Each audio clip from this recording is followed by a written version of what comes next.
Okay, welcome to another episode of KUDEN. Welcome to this week's episode. I'm Dashian Miller. Of course, you guys know that, especially those of you who have been following along. If you're new, well, you'll learn a whole lot about me and my personality.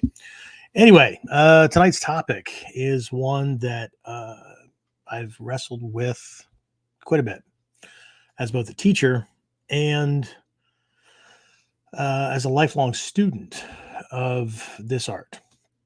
And you may have seen or caught a couple of the lives that I've done.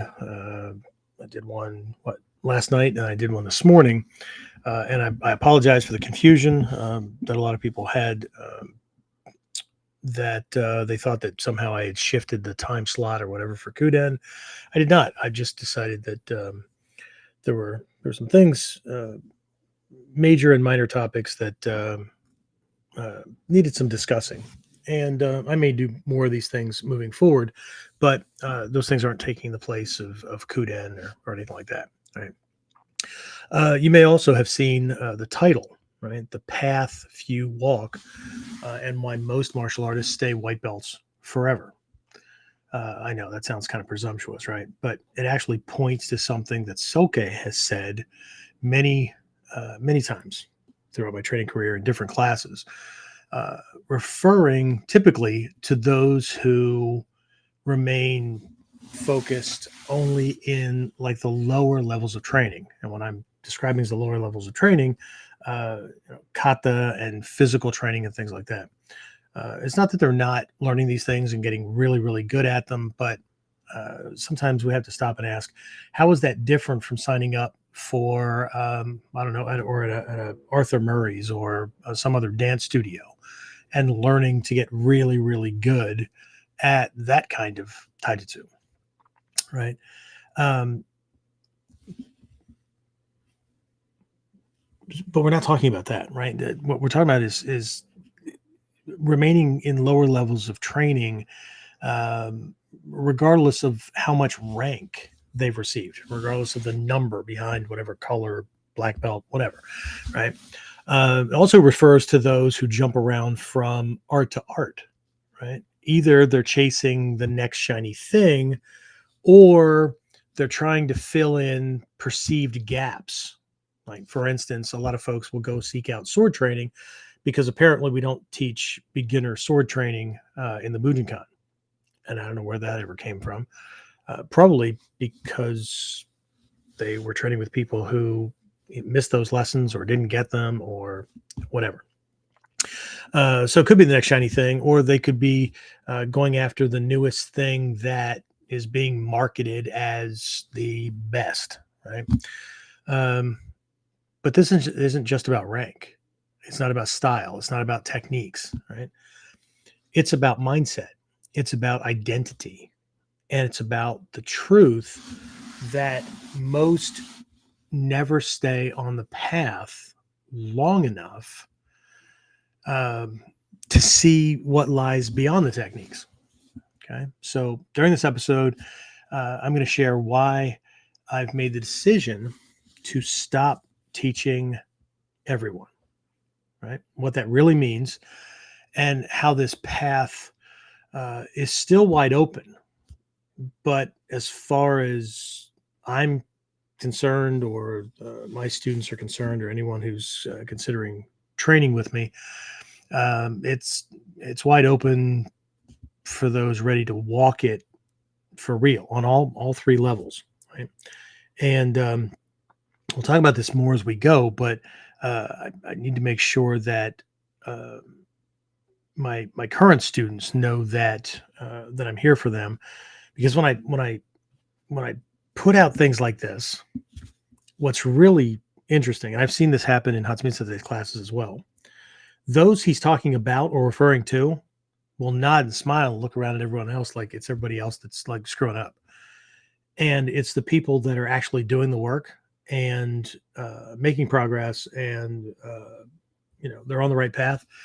They immediately go into an introspective self-check kind of thing, looking for their own errors and whatnot. Okay, so for you guys, I'm always here to help, right? So we'll make sure we keep focusing on those things, right? But anyway, there are. It's not like changes are coming. If you've caught the recent lives, you've caught some of this, right? I'll touch on a couple of things that I mentioned just in case some folks didn't get it. But I have decided, and based on the recent interview with one of my teachers, right, Shoshi Malmstrom, and his discussion with Paul Massey, right, it became abundantly clear that what I've been feeling for quite a while, I have to act on. Okay. And so we'll talk about that more and what this all means as soon as we get started. So I'll see you when we get back. So, the big question is this: how are self-defense and success-minded people like us, concerned citizens worried about protecting ourselves, our loved ones, and the things we care about from the monsters we know exist in the world? How do we train in a way that gives us the skills, knowledge, and understanding we need without becoming paranoid fighters or killers ourselves, and yet still allows us to be the hero protector the world needs us to be? That's the question, and this podcast will give you the answers. My name is Jeffrey Miller, and welcome to KUDEN Radio. All right, and we are back. I'm sorry, I'm all disheveled and whatnot. I have to do a quick shout out here to one of my students, Tim Specht. He's a student at the dojo. He's been training for, James, what would you say, almost a year now? 9 months, a year, give or take. He's blue belt, so mid-mod 2. So that's 3, 6, 9, 12. Yeah, well, year, maybe a little bit more. So anyway, James, are you on? Hello? There you are. Hey, look, it's James. Sensei Alexander, as I retyped his name before he had a chance to do anything. He showed up as Daishian Miller. I was going to let him, but anyway. So anyway, Tim's a really good guy. As a matter of fact, he's on a flight tomorrow to Iraq. And no, he's not in the military. Right? Tim's actually a member of a church working on atoning for lots of lots of past things, and really committed to the dojo, really good dad, all that kind of stuff. But my furnace went out early last week, something like that, and it's freaking cold. And Tim has spent multiple hours over a couple of days trying to help me get back up and running, and we're good enough at the moment, right, for him to go away for 2 weeks and come back and then shore up the stuff that we had to do as a workaround while keeping things safe. But it's guys like Tim that it's not just because they help. It's guys like Tim that that point to something that I've taken to heart over the years. And that is in having a successful dojo. Okay? And while a lot of folks would think that means that I've got a lot of students and there's tons of money coming in and all that kind of stuff, that's not what it points to. Hatsumi Sensei, in referring to someone, right, very high-ranking person in this art, or at least they were. This was a bunch of years ago. He said that this instructor would never have a successful dojo. And one of my teachers, Shoshi Malmstrom, happened to be, they were conversing. And he said, I don't know, Sensei, he's got like over 250 students. And Hatsumi Sensei said, I didn't say he would never have a successful martial arts school. What I said is he would never have a successful dojo. Do you understand the difference? Okay. Do you understand the difference? Okay. Dojo is a family of like-minded practitioners while they're all walking individually, right, working on themselves, they're all there to help each other. And I'm not talking about, because people will flip it. They'll go, yeah, well, that's different than a McDojo and all that kind of stuff. And I'm not saying those places don't exist. I'm talking about the difference between running classes and people coming to class and then leaving, right? They come, they go, right? Not a whole lot of interaction otherwise, right? Or there is the opposite, right? Which is they come, they go, but in the interim, like right after class or whatever, uh, or there's parties with sensei, and there's everybody's sensei's just another one of the guys and good old boy and whatever. So let's go have some sake or some beer or whatever. And it's not like I'm saying that like you can't invite sensei to go have something, whatever, right? Or go to dinner, or I mean we plan dojo trips, right, James? Charter a bus and we'll go someplace historically significant and do things as a group and whatnot. It's about people knowing that they're a part of something special, right? Anyway, without guys like Tim, without guys like James, without folks, Aaron, James's woman, who helps me with the admin stuff at the dojo, right? She's the one that makes sure the monthly newsletter goes out and my books are done, right? I don't mean my books like the ones I'm writing. I mean like the accounting stuff.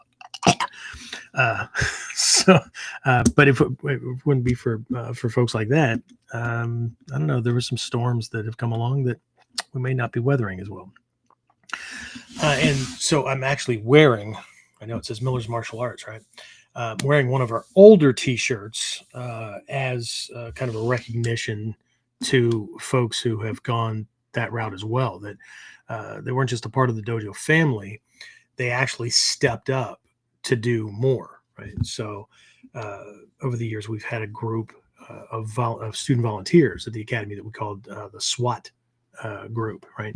And SWAT is an acronym that means, it started out meaning Sensei's Wing and Talon, and then it became Shidoshi's Wing and Talon, and now I don't know. I'm not going to call it DeWatt, so it's Daishihan's Wing and Talon. So I guess it's just going to say stay Sensei's Wing and Talon, and so it's actually named referencing a Kotoryu kata called Koyoku. Koyoku means wing and talon, right? And so what it represents is just like this bird of prey, right? It circles above and kind of keeps an eye on things and makes sure that and I understand the bird of prey is hunting and whatnot, but it's looking at things from a very high level, right? And keeping things keeping an eye on things, right? But just like the way the bird of prey's talons work, right? It also, right, we keep a tight grasp on things, right? So they help with everything from teaching classes to helping to keep the dojo clean to even pulling security for certain types of seminars and events and whatnot, right? So, so this is just a shirt that we had a bunch of years ago, and this actually sports the first logo that I came up with. And this is going to come full circle, I promise. I haven't taken a segue. This is pointing to the whole focus of the training and how I was initiated into the art. So I know I've got this silhouette of a ninja, but I have to think about what that means, right? The person who is kind of acting in the background, they're accomplishing things, but like no one's really sure if they're actually doing anything. Okay. But they're in this doko no kamae, right? And the feeling in doko is I don't want to fight, but I will if I have to. Right. And so that really is the epitome of this whole self-defense kind of thing. But behind this, and I don't know if you can see it, probably not, but behind this, there is this symbol from Mikyo that's a sanko, a three-pointed diamond thunderbolt, right? 3.3 point up, 3 point down. Represents not just the sanmitsu, right? The alignment of thought, word, and deed, but also to the lessons that actually like give this art power. Okay? And then I've got the kanji for Bujin, right, as the goal, right? Becoming a divine warrior, right? Which is, right, feet are firmly planted on the ground, and we've got, there's obviously the physical aspects, right? But there's all this other stuff, right, that allow us to create a life that we really want to be living. Okay. And then that puts the physical stuff into context to protect that life from things that might threaten it. Okay. And I know how woo woo that sounds, but the art that I was introduced to was not relegated to just Budo Taijutsu with some weapons thrown in. And so therein lies part of these recent discussions and also what I'll be discussing tonight.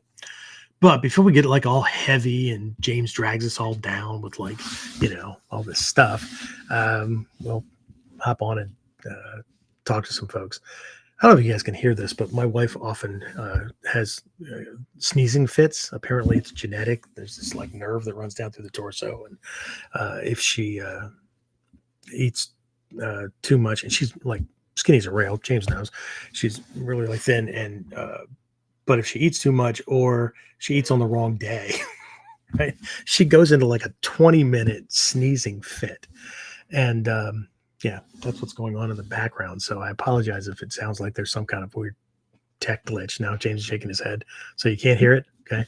Well, I can. And if she does it walking by the door, my wife always, like the end of her sneezes, like not always, but often they'll go up, right, in pitch. And I don't know, can sound like, I don't know, it's funny. But anyway, the dogs are not in here, so they shouldn't go bananas.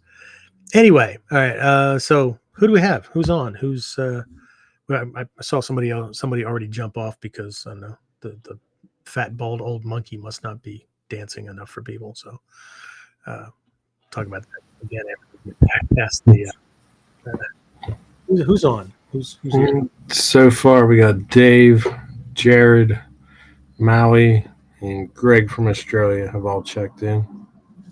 Is Greg checked in with his Y question mark handle? Okay. He had to fix that for me I think it was this morning or was it last night? I don't know. Like I was kind of confused and he set me straight. So thanks, Greg. I appreciate it. Anyway, yeah. So where was I going with all this? Anyway, so the other reason that I'm wearing this, besides a shout out to everybody who helps to make the dojo a dojo and not just a martial arts academy, right? I mean, that's why we keep doing what we're doing. Now, do we have some people that enroll and only, it's it's a martial arts school, going to karate class, right? And they might treat it like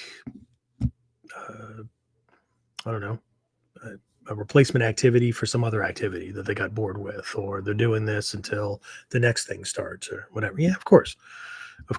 But it's not the way we're running it. Okay. And anybody that trains with me knows that I also don't shove everything down people's throats or whatever. We have different levels of engagement. So that being said, well, I'll talk about it as we go as we go through this. Let me just bring up my outline. I want to make sure I don't miss anything, because I think this is all really important. Okay, so anyway, well,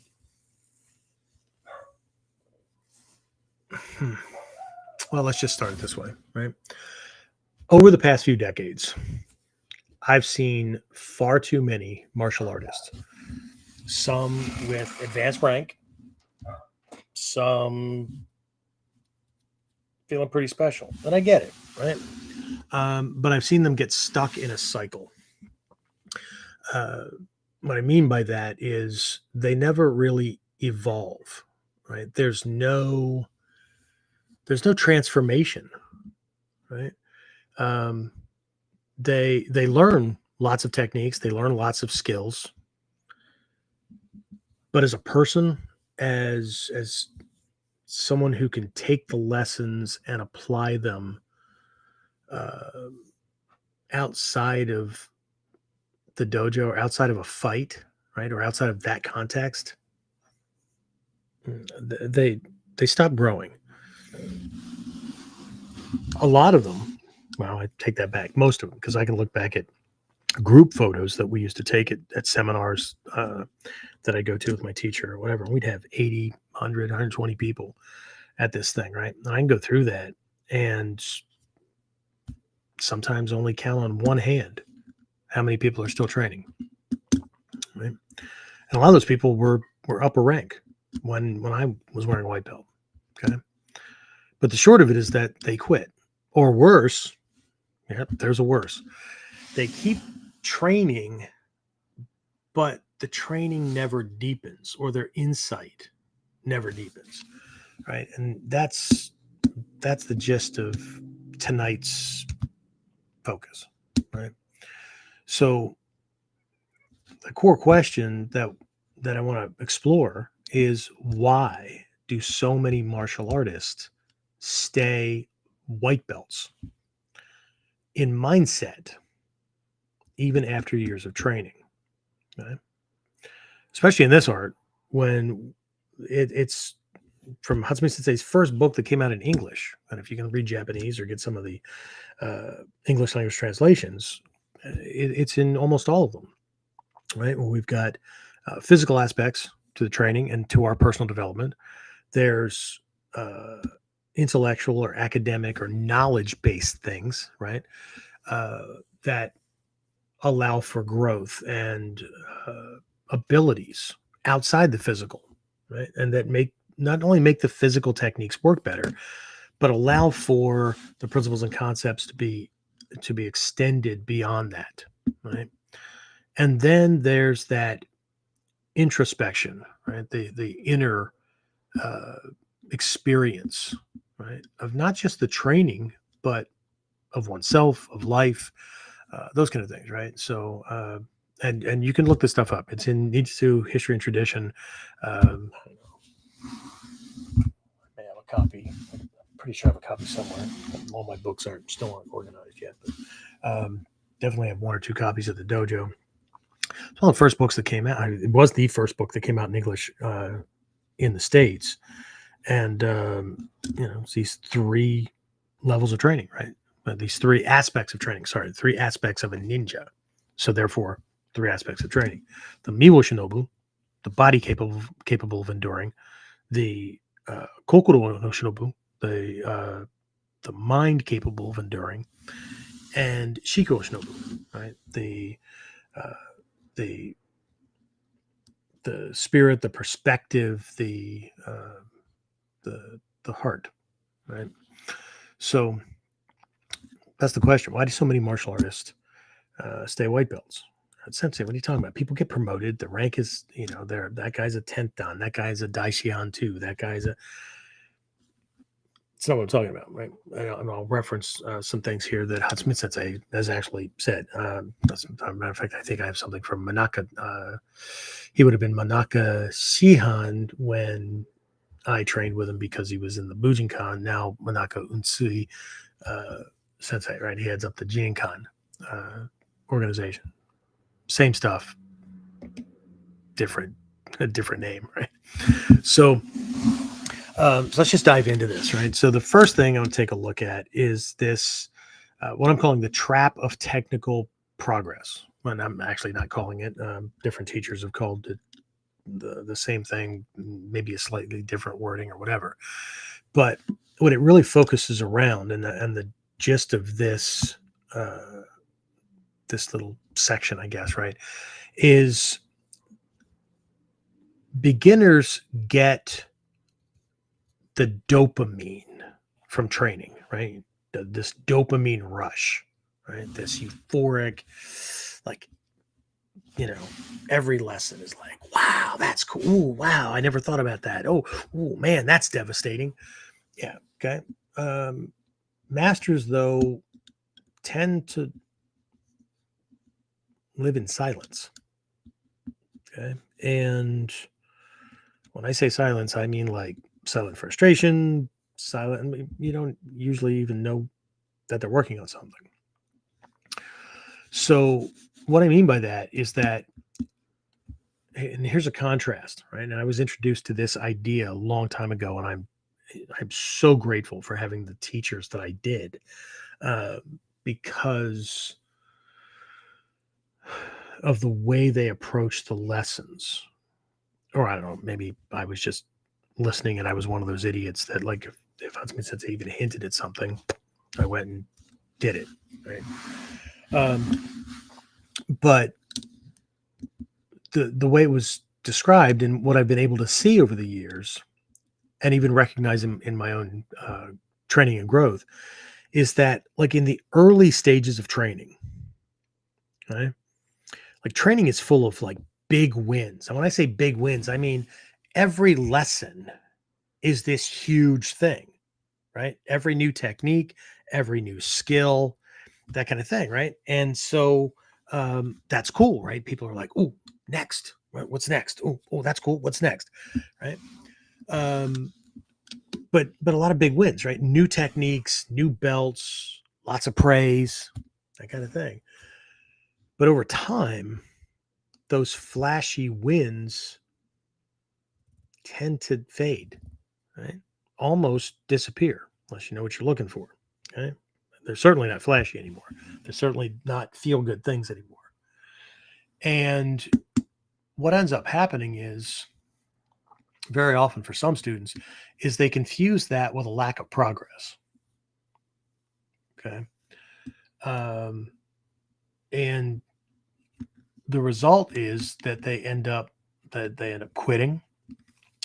They jump systems, or they start over, right? Repeatedly.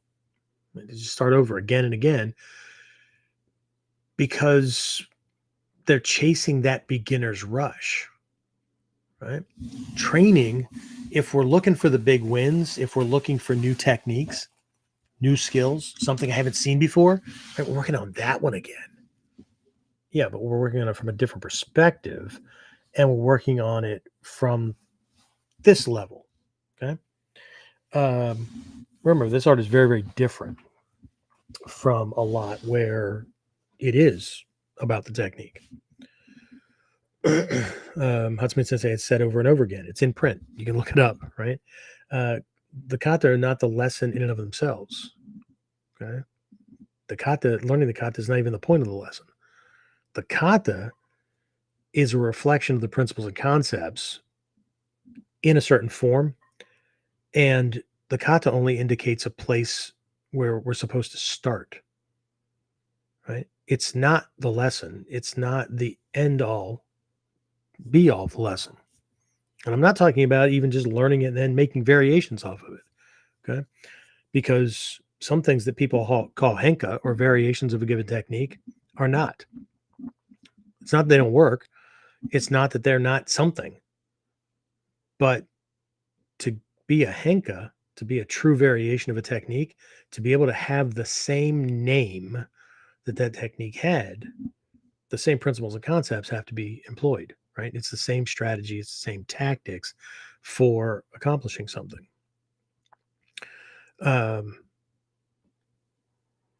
But it can look very different.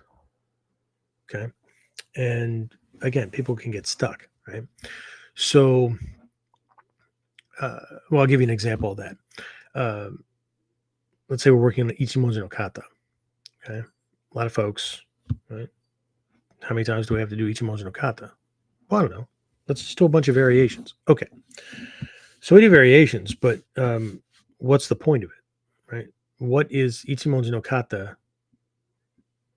an ideal of? Because it is an ideal, right? And there's a problem when people translate like kihon, fundamental, right? They'll use the word basic. Ichimonji no kata is not a basic. It is an introductory lesson, but it's not a basic. It's something that if you can't do it, then you can't do taijutsu. But if we're only looking at the kata, then we got distracted by something. Okay. A lot of you already know what that is, right? I mean, somebody throws a punch, we neutralize it with uke nagash or an uke uchi or whatever, and come in, and there's this omote shito, based on standard modern these days, the conventional pattern. But what is that a reflection of? It's a reflection of the ability to properly assess, through proper assessment of the incoming attack and knowing that you have something at each stage, right? Receiving and neutralizing the force of the opponent's attack, entering in a way that he cannot stop your counter, and delivering a shot that ends the fight quickly, that ends the attack quickly. Okay. But it's the principles and concepts. Okay. So what does Ichimo's no kata look like in an argument or against somebody who's just yelling and screaming at you? What does Ichimo's no kata look like when you're dealing with a psychological or emotional manipulator, right? And I don't mean like whipping a freaking omote shito on them and just knocking them out so you can win the argument or win the fight or whatever. It's not that. Okay. We learn Ichimo's no kata at a certain level, right? For my students, they learn to use Ichimonji for evasion, Ichimonji no Kamae for evasion, and then doing some follow-ups and whatnot. But we don't give them the Kihon Gata until module 2. So they're like 6 months in training, unless they're in my Shinobi Kai program or they're in one of my online mastery programs, right? In which case, shit, they could get it the first day. But the question is, okay, so here's the base, right, that we want you to be able to demonstrate so we understand that you can at least, you have the model, right? Isuka Sensei, gonna miss him quite a bit. Most of you know that he passed away here recently. He was just a real big proponent of this Shuhari model, right? You must have the proper mechanical technique so that you could begin learning, you could begin training, right?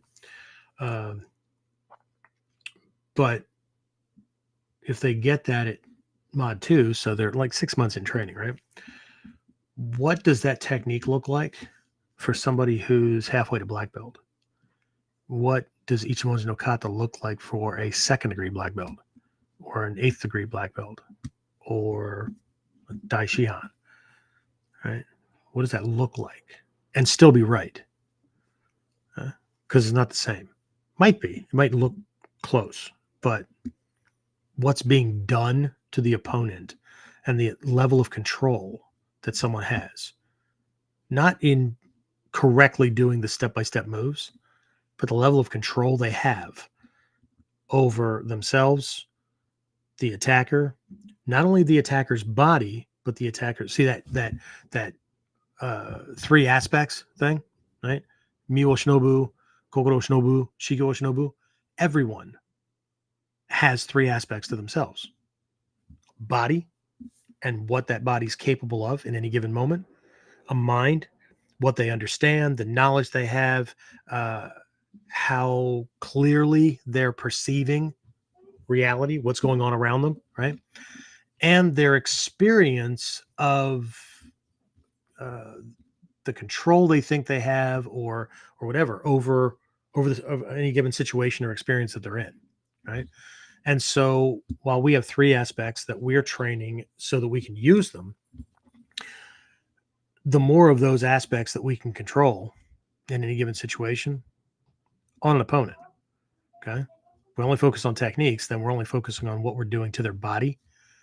But there's that same technique, that same kata is teaching something about controlling the mind, controlling their experience, controlling their sense of control and confidence and those kind of things, right? I've shared over the past couple of weeks, right? Lessons from Matsumi Sensei, Takama Sensei, right? The goal is not to beat the attacker by beating his body. The goal is to control his mind, to confuse his mind, to create a moment where the confidence and belief or whatever that he has about the kind of control he has or the dominance he has or whatever, it just breaks. It creates a panic moment, right? We we attack him on all levels, right? Well, that's not what the scrolls say, Sensei. Yeah, it is. Okay? It's not what the Densho say. It's not what the Kata list say, right? But that's not even half the training. Okay, if we can use the Kuji as a framework, right? Kuji is actually broken into 3 sets of 3. Level 1, first 3 levels is more about the physical than the other parts. Are the other parts in there? Yeah, but we're going to take multiple paths or multiple cycles through this series of 9. But just simplistically at a base level, the first 3 are the physical realm, right? The second 3 are the mental realm, and the third set of 3 is about uh, something beyond both of those, without getting all woo woo, right? Those things exist, and they are still actually mental things, but they don't. They're not left brain mental. Okay, so it's just very different, and so. I've been tainted because this is what I was exposed to, and it's part and parcel of my training and my development. But here we are, right? So, speaking of these quotes from Hatsumi Sensei, right? I have one here for you. Many people train in martial arts as though they will always be calm, in control, and balanced. But life and death are chaos. The one who survives is the one who has trained for what others ignore. And I'm pretty sure that my Shinobi Kai students and my online students, Inner Circle, regardless of their connection, they could be in the Ninpo Masterclass program, they could be in one where they're shooting for rank and whatnot, or they could be like a couple of the guys, Terrence and Carl and whatnot, that are in at the deepest level where um, it's a mentorship program. We're covering way more than just like, where do I put my foot, Sensei, kind of thing, right? And I have people focusing on, because I focus on things that people don't even know exist. But why do I focus on it? Well, because my teachers focused on it, right? And the the irony that I see today is that the Shadow Warriors art, even though it is expanded worldwide, has become a shadow of what's actually there. So anyway, back to this big wins, little wins thing, right? To the new student, lessons are really big. Like the wins, right? The like every time they come to class, bah, new technique, new whatever. But the longer they stay, the lessons, the things that matter, right? Because they're working on refinement and things like that, they get smaller and smaller and smaller. And if we don't know that that's happening, we can miss it completely. And that's what ends up happening, right? People end up getting bored because it feels like they're working on the same thing. Or they get bored because, well, like, when am I going to learn a new technique? Well, you collected all the techniques. Okay? Manaka Sensei, I think I have it in here somewhere, talks about how most students are more like stamp collectors, right? Collecting techniques and skills and whatnot, than they are anything else. Okay. But see, here's the difference. Mastery begins when the big wins, when the big lessons become subtle ones. And that transition is where most fall off. Okay? The real training begins once the novelty wears off. When the big wins, right, there's that new lesson, right? But the significance to that lesson, right, is wrapped around that lesson. It's wrapped around that technique. It's wrapped around that skill, right? It's very difficult for the beginner to see its connection to other things. Now, if we do Henka, oh, I can see that, right? Well, this is a variation of that. And okay, all right. Well, things are breaking up a little bit, but the reason it's easy to notice is because it's like a little kid with a picture book, right? Which of these things are the same, right? Which are different. That's natural at those levels. But for an advancing level student, one is working on refinement and mastery and those kind of things. The lesson might be the teacher said something a little bit different and something clicked, or there's a movement, or there's something we're doing with our legs, or there's a way that still got delivered that required less muscle and more of a syncing with inertia, timing, gravity, those kind of things that actually produced the greater damage potential, right? But see, those things look like they're just infinitesimal. It's these little things, right? But those little things will make nearly every technique better, more powerful. So the irony is that the big wins are localized. The little wins that look like they're just okay. Right? What's the big deal? Well, the big deal is that if you put that in 70% or better of your techniques, okay, because not all techniques are the same, then every one of those techniques get better. So every little win to somebody on this path changes things exponentially, right?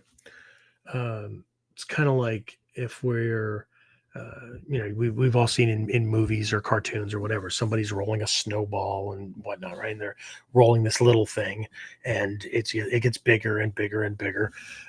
Or I think one of the analogies I used this morning in the live was getting a boulder to roll downhill, right? In the beginning, right, just getting the damn thing to rock and move is a feat in and of itself.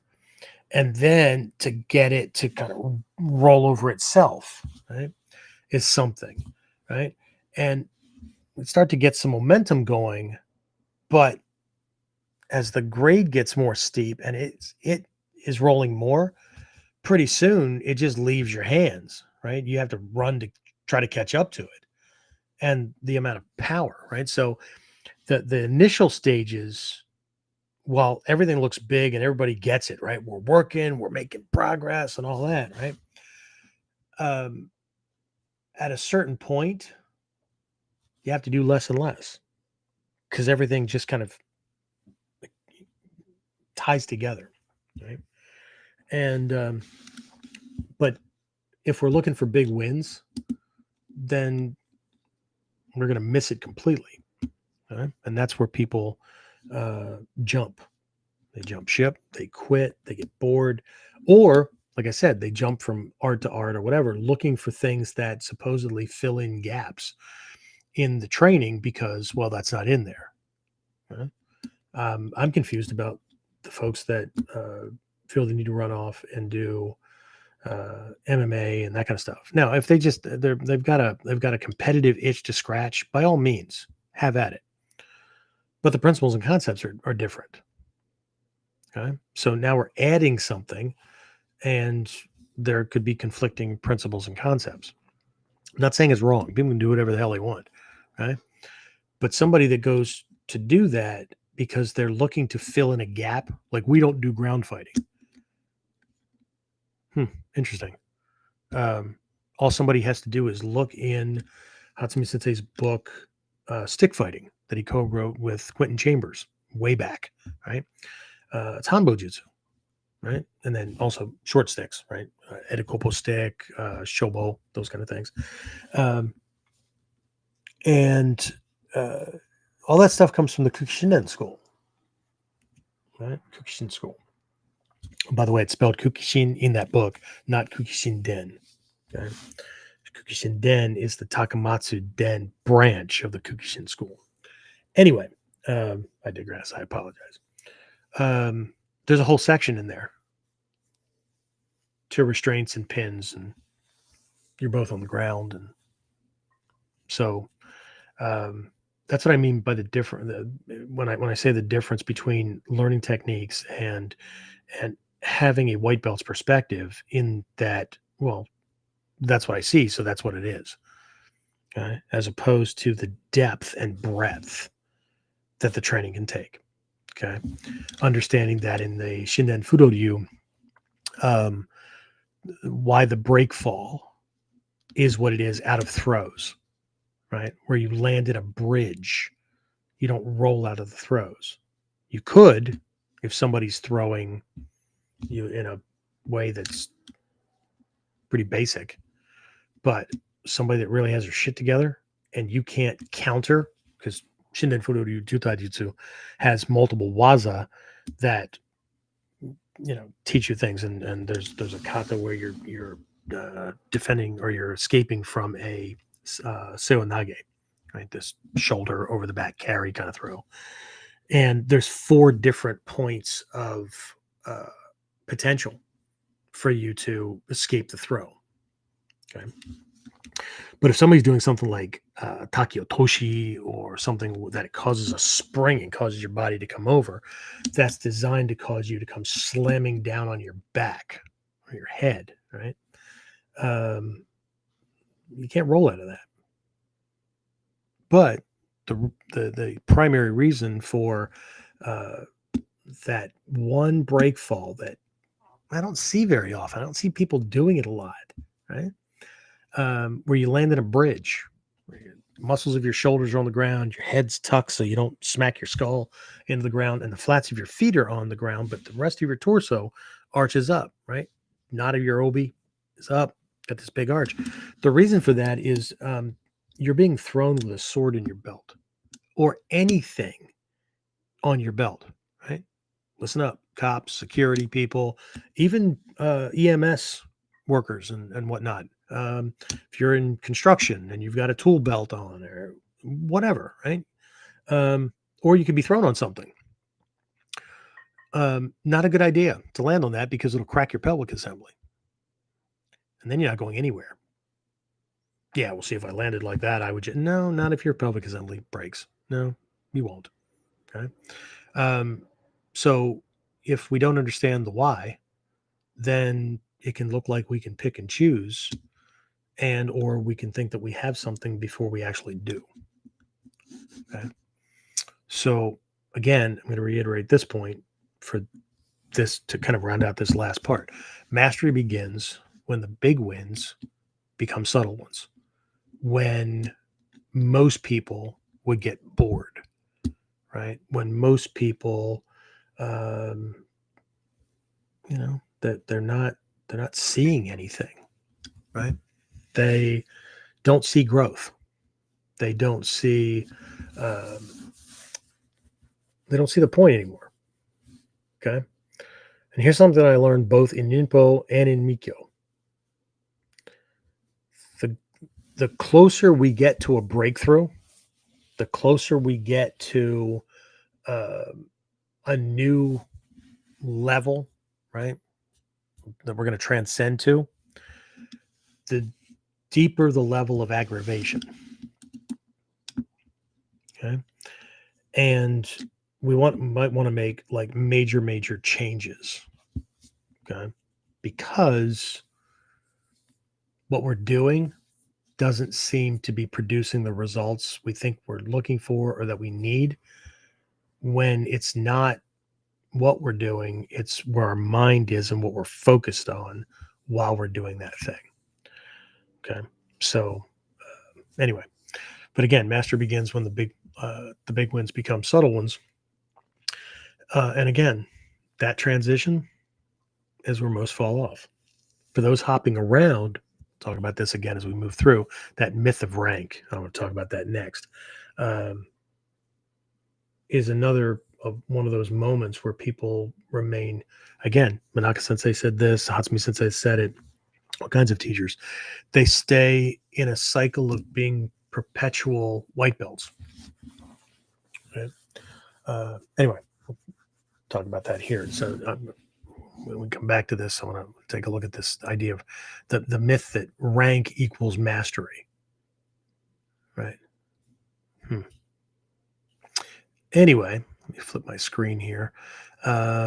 James, questions, comments, anybody toss anything out there? Just a konbanwa from Jimmy, and Victor says good evening. Konbanwa, Victor. Victor, I apologize. I dropped the ball. The furnace did not help free up extra time, so I still want to hop on and catch up and have a little chat, and I don't know, laugh at dirty jokes or something. I don't know. Figure it out. Anyway, all right. So that's it, James. No questions, no comments. You guys can feel free to drop anything in along the way. Yeah, that's it at the moment. Okay, cool. All right. So let's take a look at this idea of this myth that says that rank equals mastery. Okay.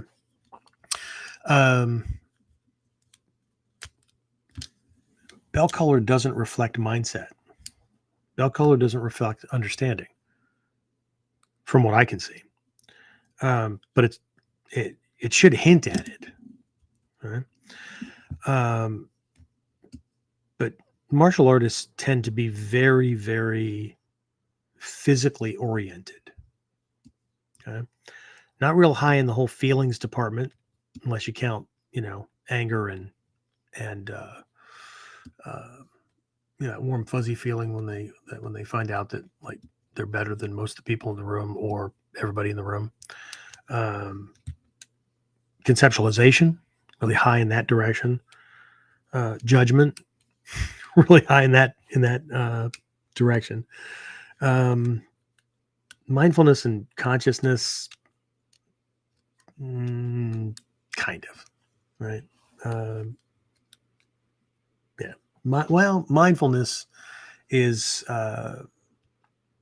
knowing what to look at, knowing what to prioritize, right? Knowing what to look for, right? Knowing what you're supposed to focus on. Consciousness is knowing to what degree, being able to sustain that, right? Without getting caught up in it. Anyway, so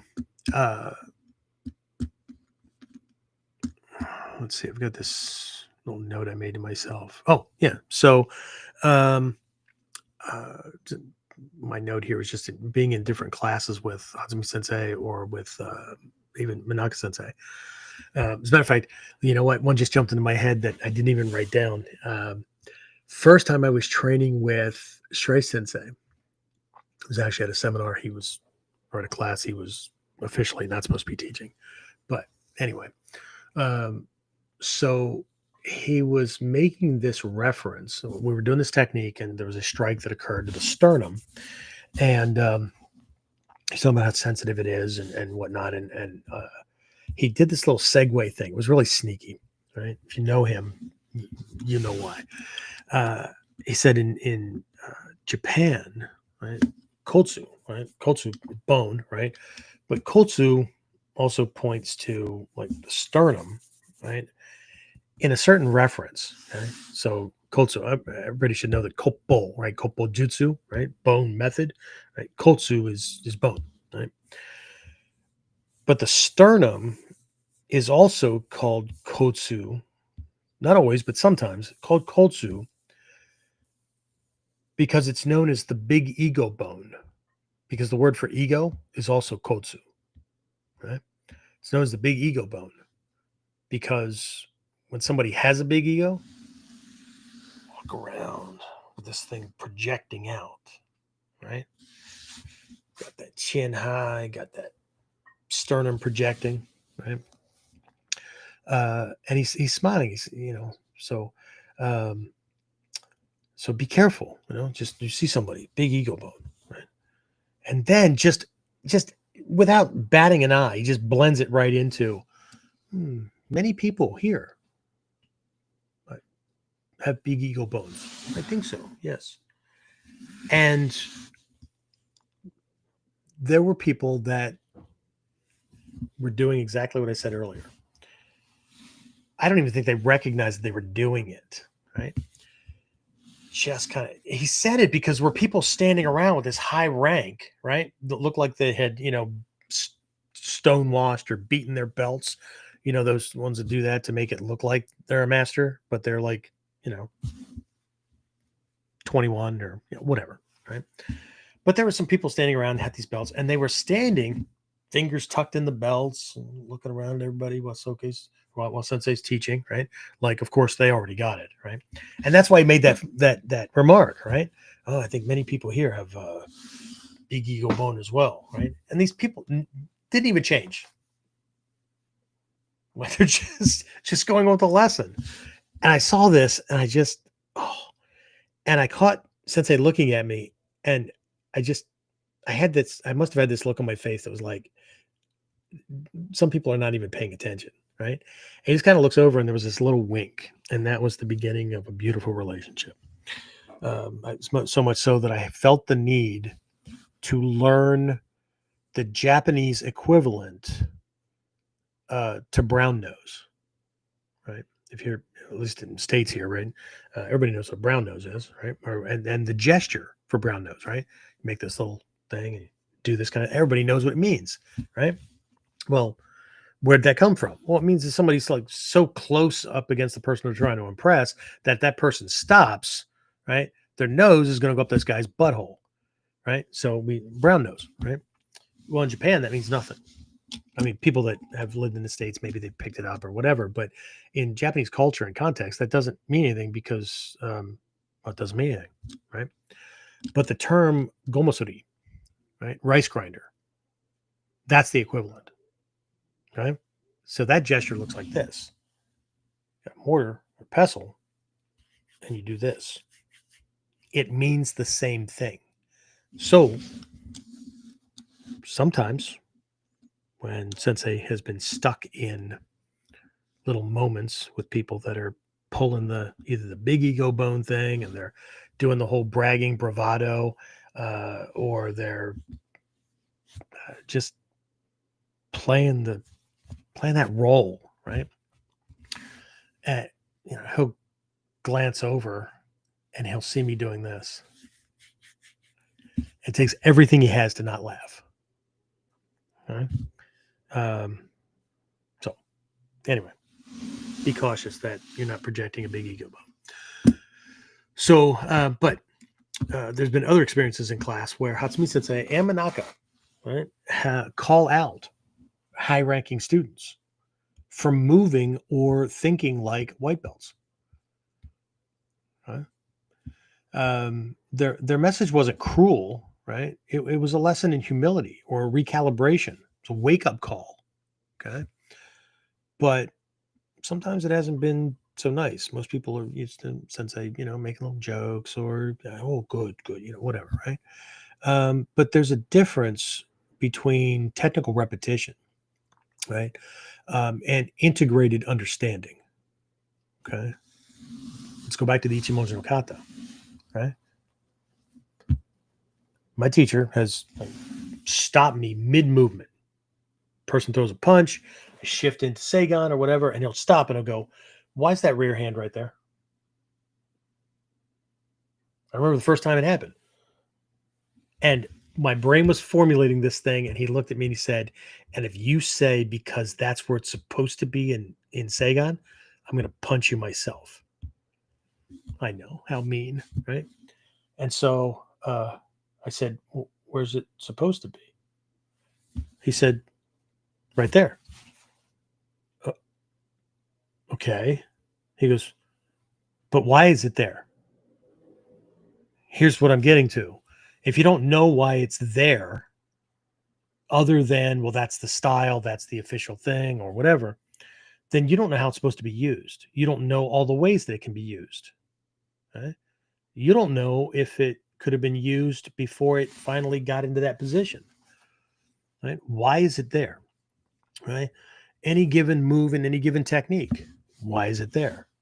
What is it doing to him other than physically manipulating his body part with yours? How is it controlling his perceptions? How is it controlling his ability to keep up with what you're doing. How is it affecting or breaking his ability to stay on course, right?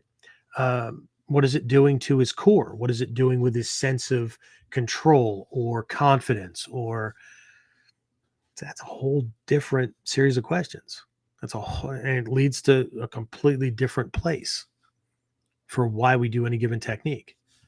You know, people nod all the time when Hatsumi Sensei's, he'll stop in the middle of a technique and he'll go, you can do this, or you can do this, right? Or I've seen people do Doko no Kamae, 50 waves from Sunday, right? One student came back from a seminar one time and he said, like, I'm in there and we're doing this technique that involved Doko, but I see people like with it here, and I see people with it here, and I see people with it like this, and it's all over the place. And I asked one of the black belts, I'm like, which one are we doing? And he goes, well, you can put your hand in any place in Doko. It's pretty much, whatever you want. That's not true. It is true that your hand could be in many different places. It's not true. Well, it is true that you can do whatever you want. Doesn't make it right. Why would the hand, arm be in any one of those positions to make your technique easier as a tactic, to control his perceptions, to set things up for the next thing, to stop him from doing any given number of next things? Right? It's not. It's anyway. So my deepest lessons didn't come from Nuwaza. Right? They came from refining what I thought I already knew. Speaking of Ichimonji, speaking of Seigan, in a training session one time, and I kept moving, and I'm doing the technique, right? I'm finishing him. Everything's working out fine. And I remember shifting back into Kamae to do Uke Nagash, and right there, off my left, right, teacher's right there. And he goes, as soon as I saw him, I stopped, right? Because he stopped. So I thought maybe he was watching, maybe he was critiquing, whatever. And he said, you know what I would do if I were him right now? No sense. I'd say what? I'd kick you right in the nuts. And it wasn't until then that I looked down and realized that, like, I was in kicking range and my angle was off. And what I said next was, I'm glad he's not you. And then he smiled and said, I bet. And then he walked off. And guess who was more mindful about that critical little piece of angling and an adjustment to distance that I wasn't paying attention to before that, because this technique didn't have him kicking me in the groin, so I forgot. Okay. Oh, by the way, that story predates another one that I often tell, which is where I was helping somebody else with the same lesson in Japan. He looked at me and said, well, I don't have to worry about that because there's no kick in this kata. And I said, oh, my mistake. I thought you always had to worry about getting kicked in the groin. If it was close enough, he's going to do it. And it was little lessons like that with teachers reminding or discussing little things like, how would you use Ichimonji no kata in an argument? Okay? You're not hitting the other person, but you still need to assess, receive and neutralize the force of their attack, identify their weak point, and move at the right time so that they can't stop what you're doing. And the only thing you're going to do is target their weak points. You're going to neutralize and deflect everything else that does not matter in the moment. That's Ichimonji no kata, regardless of what it looks like or sounds like. Okay? Otherwise, we are no different than everyone else. And that's what I've seen. And I will not fall for that. I've got way too much stuff that I have yet to work on that has been on hold for far too long because my focus has been on helping students, which is right and correct as a teacher in teacher mode. But we're going to talk about an energy suck that happens if the teacher spends too much time with the wrong students. Okay. Anyway, where was I here? Oh, yeah.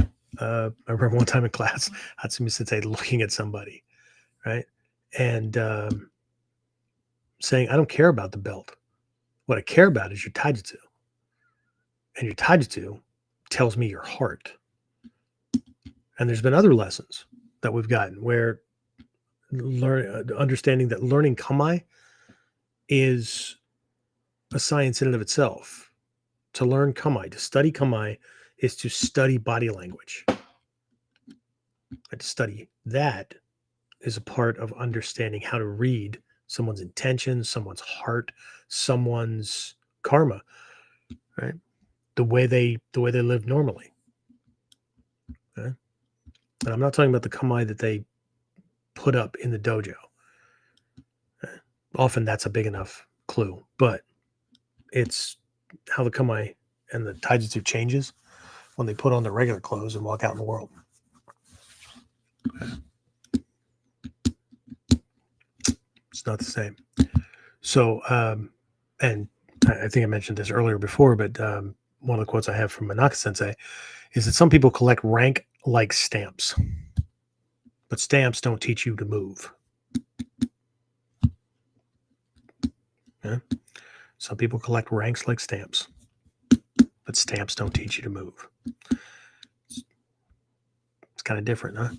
All right, James. Good time for a little switch, check to see if there's any questions or comments. Nothing so far. Okay. Oh, by the way, has anybody been to the information page for the spring little reboot thing that I'm doing as I try to look for some people that are looking for higher standards and they're not looking for a different art. They're looking for a different approach. They're looking for depth. For those of you who have, you probably noticed that the whole thing starts off with, yeah, I'm old, I'm fat, and I'm bald. Okay. But I'm not here. This isn't about image, right? This isn't about me. And I never set out to do this, right? Trying to fit some image of what a master martial artist is supposed to look like. It's not my job. My job is to help other people live like that, to pass on those lessons as well, right? And it's difficult. It's difficult sometimes. Maybe it's just because of the instructors I've chosen to train with. They've been ball busters, right? They're not throwing rank around and all that, but it's what's painful and difficult is to watch people, listen to people talk about warriorship, mastery, sensei said, soke said, repeating quotes, those kind of things, but not living or carrying themselves or whatever, like they put any of Hatsumi Sensei's or any of the master teachers' lessons to work in their life outside of the physical techniques. That can be one of the hardest things. Just feeling like you're just wasting your breath. Anyway, all right. Let me shift. Some of you who've been following the lives and whatnot have probably heard this same kind of, I don't know, this state that I'm in, and I'm not hiding it. Okay? After tomorrow night at midnight, when I close the doors on entry into these things, that's going to go away because I'm going to be focusing on my stuff for me, and I'm going to be focusing on Well, my inner circle students know same stuff I've been focusing on with them. But I will be working on getting some other instructors into like basic level classes and whatnot, the academy and whatnot. So um, I can work more on what I need to work on for those people who are aiming for those higher levels.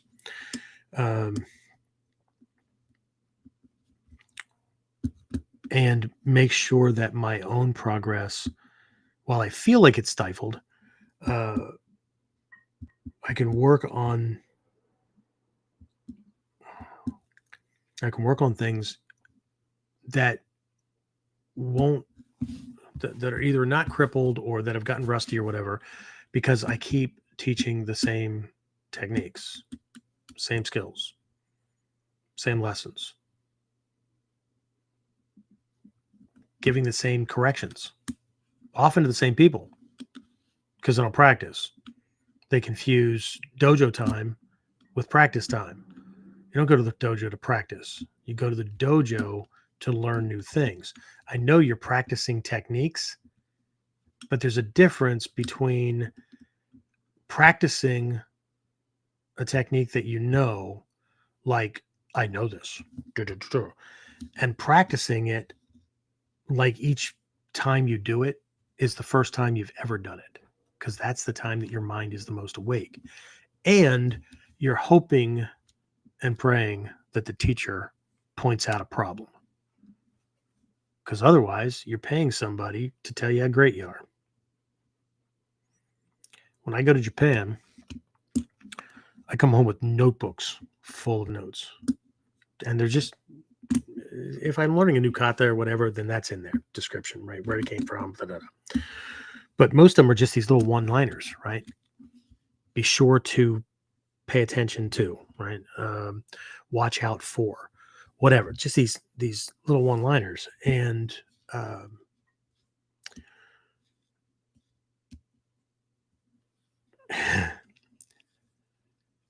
I don't drop $4,000 a trip. I tend to do more than my students do. I don't drop $4,000 a trip for a 2-week trip to be told how great I am and to get more rank. That's ridiculous. I'm dropping that kind of money to get around people that are as far away from me in rank and understanding and progress and skill proficiency and whatnot and understanding as most of my students, I think, or think that I am beyond them. I want to be told no more often than not. I want to ask questions and get all kinds of answers, and because one, I'm not going to be back for at least 6 months to a year. In this case, I haven't been back since before COVID. Yeah. So those notes have to hold me over. Those notes have to give me lots to work on. I'm not traveling to a foreign land to go to class because I'm starstruck and it's the celebrity status. Can't wait to get pictures at the end of class. Not saying they're bad, but a lot of people do them because they know they're probably it's probably a once in a lifetime kind of thing. Anyway, I know I sound so like jilted, but in all honesty, I've done a lot of this to myself because I set myself up as an instructor. Okay, so if you were on for this morning's live, what I want to discuss now is you've already heard it. I'm gonna truncate it a little bit, but that was the gist of this morning's live. So I apologize. I've got to catch everybody else up. Okay, but again, this goes into the whole quitting thing and how easy it can be for some people to quit and why some people never do. Okay? There's also something that is a priority lesson in my instructor training program, right, that I teach for people that want to be an instructor in my dojo, that kind of thing. And for those who are thinking that the instructor training program is just teaching them how to do the techniques better and then how to teach each of the techniques, there's no teaching anybody how to do any of the techniques in the instructor training program. Okay. When they have a teaching assignment, they pick a technique or a skill that they already know, right? How to do. What the instructor training program does is teach them how to present things, how to manage a class, about different learning types so that they can make sure that they're covering those and speaking to the primary learning focus of each student's in the class, right? Some are visual, some are auditory, some are cerebral, some are tactile, right? And so to have a good mix in class so that nobody is lost, nobody feels left behind, right? How to manage a class, how to make sure that students don't slip through the cracks, kind of thing, right? So we have like a 3-touch system where every student, when they come to class, is there's a one-on-one. It could be just a brief couple of seconds, right? There's a one-on-one engagement between the teacher and staff, with each student at least 3 times during every visit to the dojo. There's a lot that goes into those things, so that, again, some is for the student's benefit, some is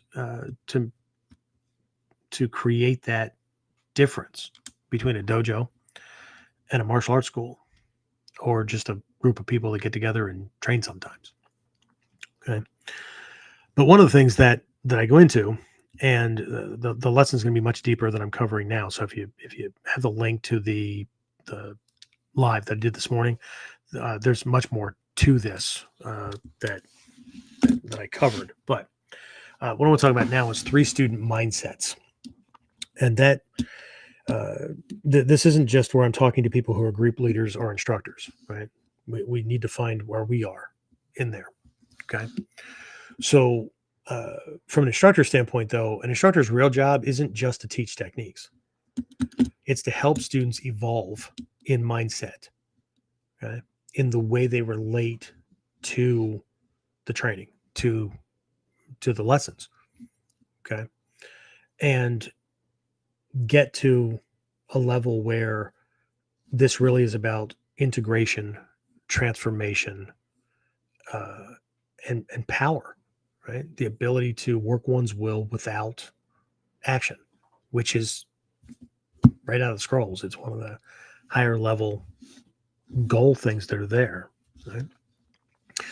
And so, again, I've got this is a framework from my AITP program, my accelerated instructor training program. Okay, so we get people through this thing in about, what is it, James, 11 to 13 weeks, depending on how big the group is or level of understanding people have. You've gone through it twice, I think, maybe more. Did you go through it 2 times, 3 times? Twice in person, once online. Oh, there you go. Okay. So, what is it week wise? I've done it a couple of different ways, but I don't think it's ever less than like 9 or 10 weeks. I'm thinking at least 10 to 12. Yeah. Usually. I've done it once. I think the online version went like 15 weeks. Yeah, that one I think was a little longer. Yeah, because that one was designed around folks who were either instructors or wanted to be instructors, and wanted to have a dojo or a group. And so that one also had a marketing element to it as well. Right. How to get students, how to keep students, that kind of thing. Yeah. So anyway, but one of the things that instructors have to learn is how to speak to someone's listen, but also to recognize that when students come in the door or come into the training group or whatever you have, right? When we started, there's 3 different mindsets. Okay. More often than not, people tend to start with number 1, transition to number 2, hopefully get to number 3. Very few do. So it's transformational, but based on previous training, natural proclivity, character traits, those kind of things, they could start anywhere in there. But again, being about evolution, being about transformation, we we as instructors really have like two paths we could take when it comes to helping people evolve. There's a third path, which is just to be ignorant that this even exists. And so that's not really a choice, right? So I discount that. Right? The first one is to just let it to chance. People will develop, they'll shift, they'll change of their own accord. And so we just kind of let it happen or not. Okay. Once you hear the different mindsets, you'll understand where there may be problems or why people may, constantly be cycling through different phases, as opposed to like we've gone through lulls where there's been longer periods where nobody new has joined, or maybe one or two people have joined, but we don't have drop off nearly like most do, right? The average across all martial arts schools, all styles, is the loss of 5 to 10% of students per month. Now, if you only have 2 or 3, well, then you can't lose less than 30% or 33%, because if you lost one person, that's a 33% turnover rate, right? It's pretty high.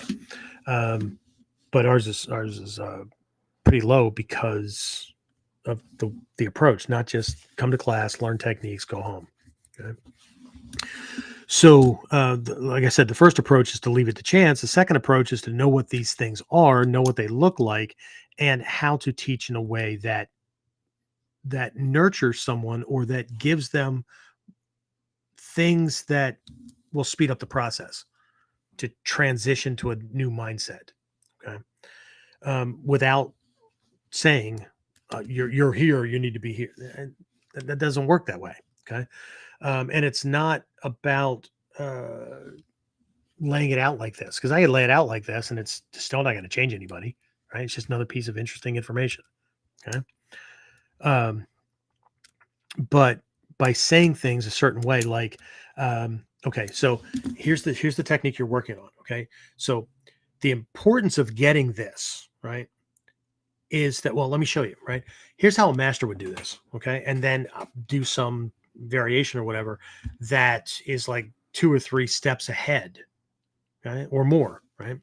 Okay. So if we don't get this alignment, if we don't get this thing with the knee aligned with the heel toe line of the foot at his core, we don't have these, not just the framework for the kamae, we don't have control of our movement and our balance to be able to shift in this way to get this other thing on. Okay. So, but by saying, here's how a master would do it, here's how, right? And by showing these other things, and I don't mean overwhelming somebody by, teachers show off and those kind of things, right? That's a whole other discussion, not going there. But by presenting it in a way that it sparks interest, and I'm paying attention, I'm watching the eyes, I'm watching certain facial cues and body language cues that say something clicked, something hit home. Okay. That reference worked for this particular student. We can use this. Okay? So, but it's unrealistic to think that somebody's going to come in with the exact same amount of like commitment and those kind of things that we think we had when we were beginners. But it's really what we have now. And maybe we did have as a beginner, but we had a huge why then that a lot of people don't have. For a lot of people, this is an interest. This is something neat that they think they might be interested in learning. That's not the same as somebody who's on a path for mastery, right? Or want to be some level of black belt or whatever. Okay. And besides that, what does each of the rank levels mean? It means something different in different schools. Okay. But anyway, these 3 mindsets, right? We call hobbyist, recreationalist, and a lifestyle. We'll call it a lifestyle orientation, or I don't know. This morning I called it a lifer. Okay, somebody that you couldn't get to quit even if you tried. Okay, and so each one of these folks is engaged with, see the training, and is doing it for completely different reasons. Okay. So, again, for brevity's sake, because I already covered this before, we all know what a hobby is, right? It's some interest, right? For some people, fishing is a hobby. For other ones, it's more than a pastime, right? I mean, some become professional fishermen, right? And I mean, they get paid to be in tournaments and competitions and whatever. But a hobby is generally is something that we like. I think the hobby I mentioned this morning, I'd like to build scale models, right? What I really like to do is, I haven't done it in a long time because of time. Okay. But what I really like to do is go around to hobby shops and offer to buy uh, model kits that are returned that they were going to ship back to the manufacturer to get a credit on what they paid for it. I'll pay them face value for what they paid for it, right? So they at least break even. Okay. And the reason I'm doing this, I'm going to bring it back and I'm going to open this thing up and I'm going to cannibalize it, right? I'm going to take all the parts off and put them, wheels go with wheels, or these shapes go together and whatnot. And I used to have this big converted fishing tackle box or a toolbox or whatever, multi layers and whatnot. But I'm also taking the runners as well. They're going to go in there. And what I really like doing is just kind of reaching in and grabbing a piece that kind of catches my eye and laying it out, and then grabbing something else. And so I either have a vision around the scale or around the object and I build around it, or I'll just let it kind of grow out of it. And then I'll get inspiration as I'm putting pieces on. This kind of looks like, or whatever. Right. And it usually has like a sci-fi space kind of slant to it. Right. I'll turn actual real life jet fighters models into like space fighter kind of things and whatnot. I've had my stuff on display at certain times and whatnot, but it's one of those things that applies my conceptualization processes and my creative things. But I just, I enjoy doing it, but I don't do it all the time. As a matter of fact, this particular thing, haven't done it in a long, long, long time, because hobbies, while they're things that we enjoy, hobbies are things that we do when we have the time. And a lot of students, a lot of practitioners, okay, are that way. I train when I have time. They don't have a training schedule. They're not consistent.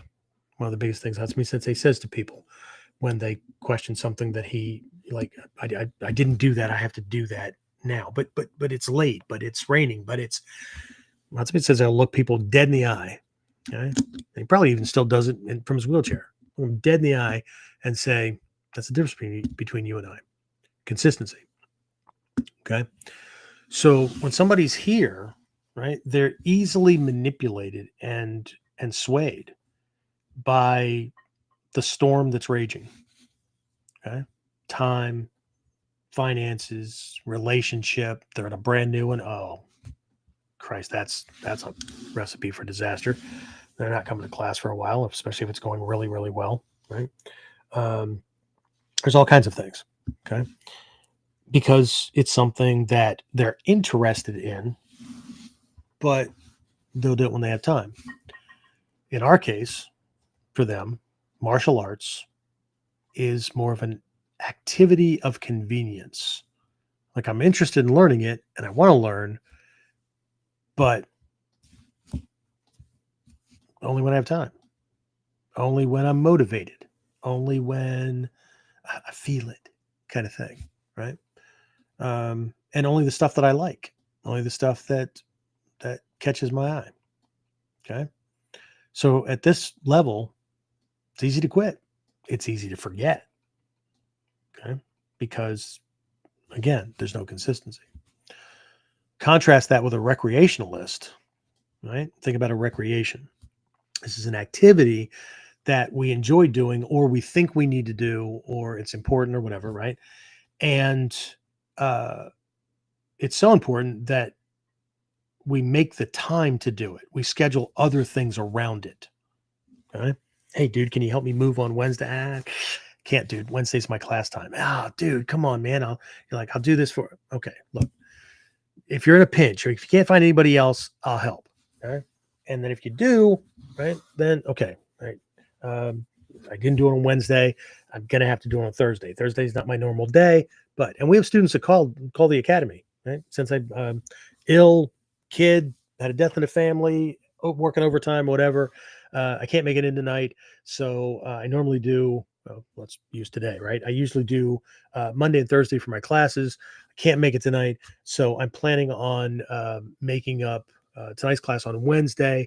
So I'll be training Wednesday, Thursday, but probably going to, try to do an extra kind of thing maybe on Saturday or something like that. Okay. My guy, Tim, that was helping me today and a couple of days ago, he's this way. Like I said, he'll be on a plane tomorrow for Iraq for the church mission to help out with clothing and education and stuff that's over there. And I'll be back in about 2 weeks.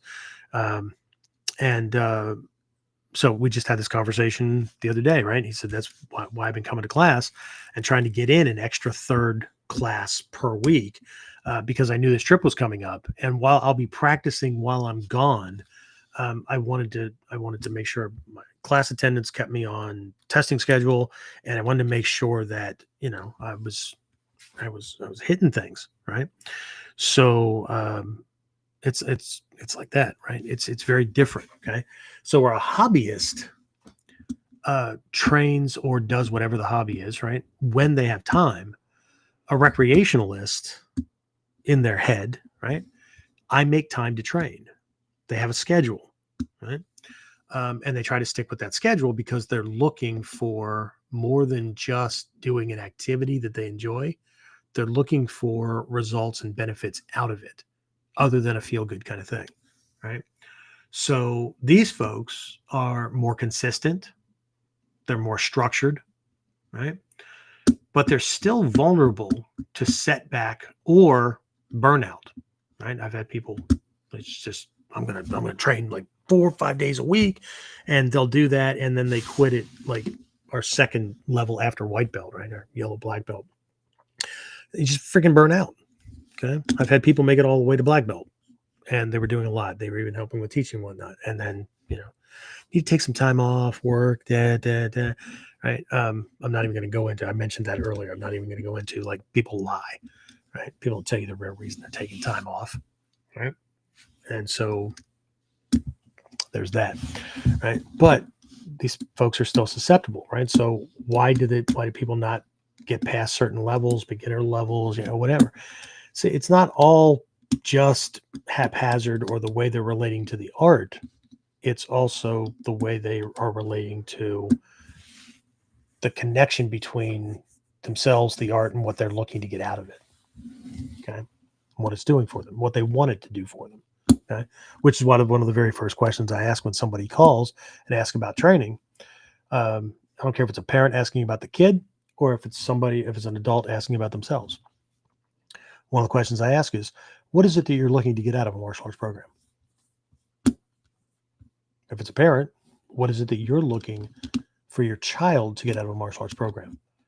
Don't tell me Johnny wants to learn martial arts and he, he's all jazzed about this TV show or that TV show or whatever. I want to know what you as the parent who thought it was a good idea for Johnny to do this, what do you want them to get out of it? Because if I'm just a replacement for T-ball, this is probably not going to go well. Okay? Because he's going to get challenged. And this is not a start and quit kind of thing. Okay? I know. That's another reason why people have small training groups, right? They don't require a commitment from their students because it should be easy to quit, right? Really?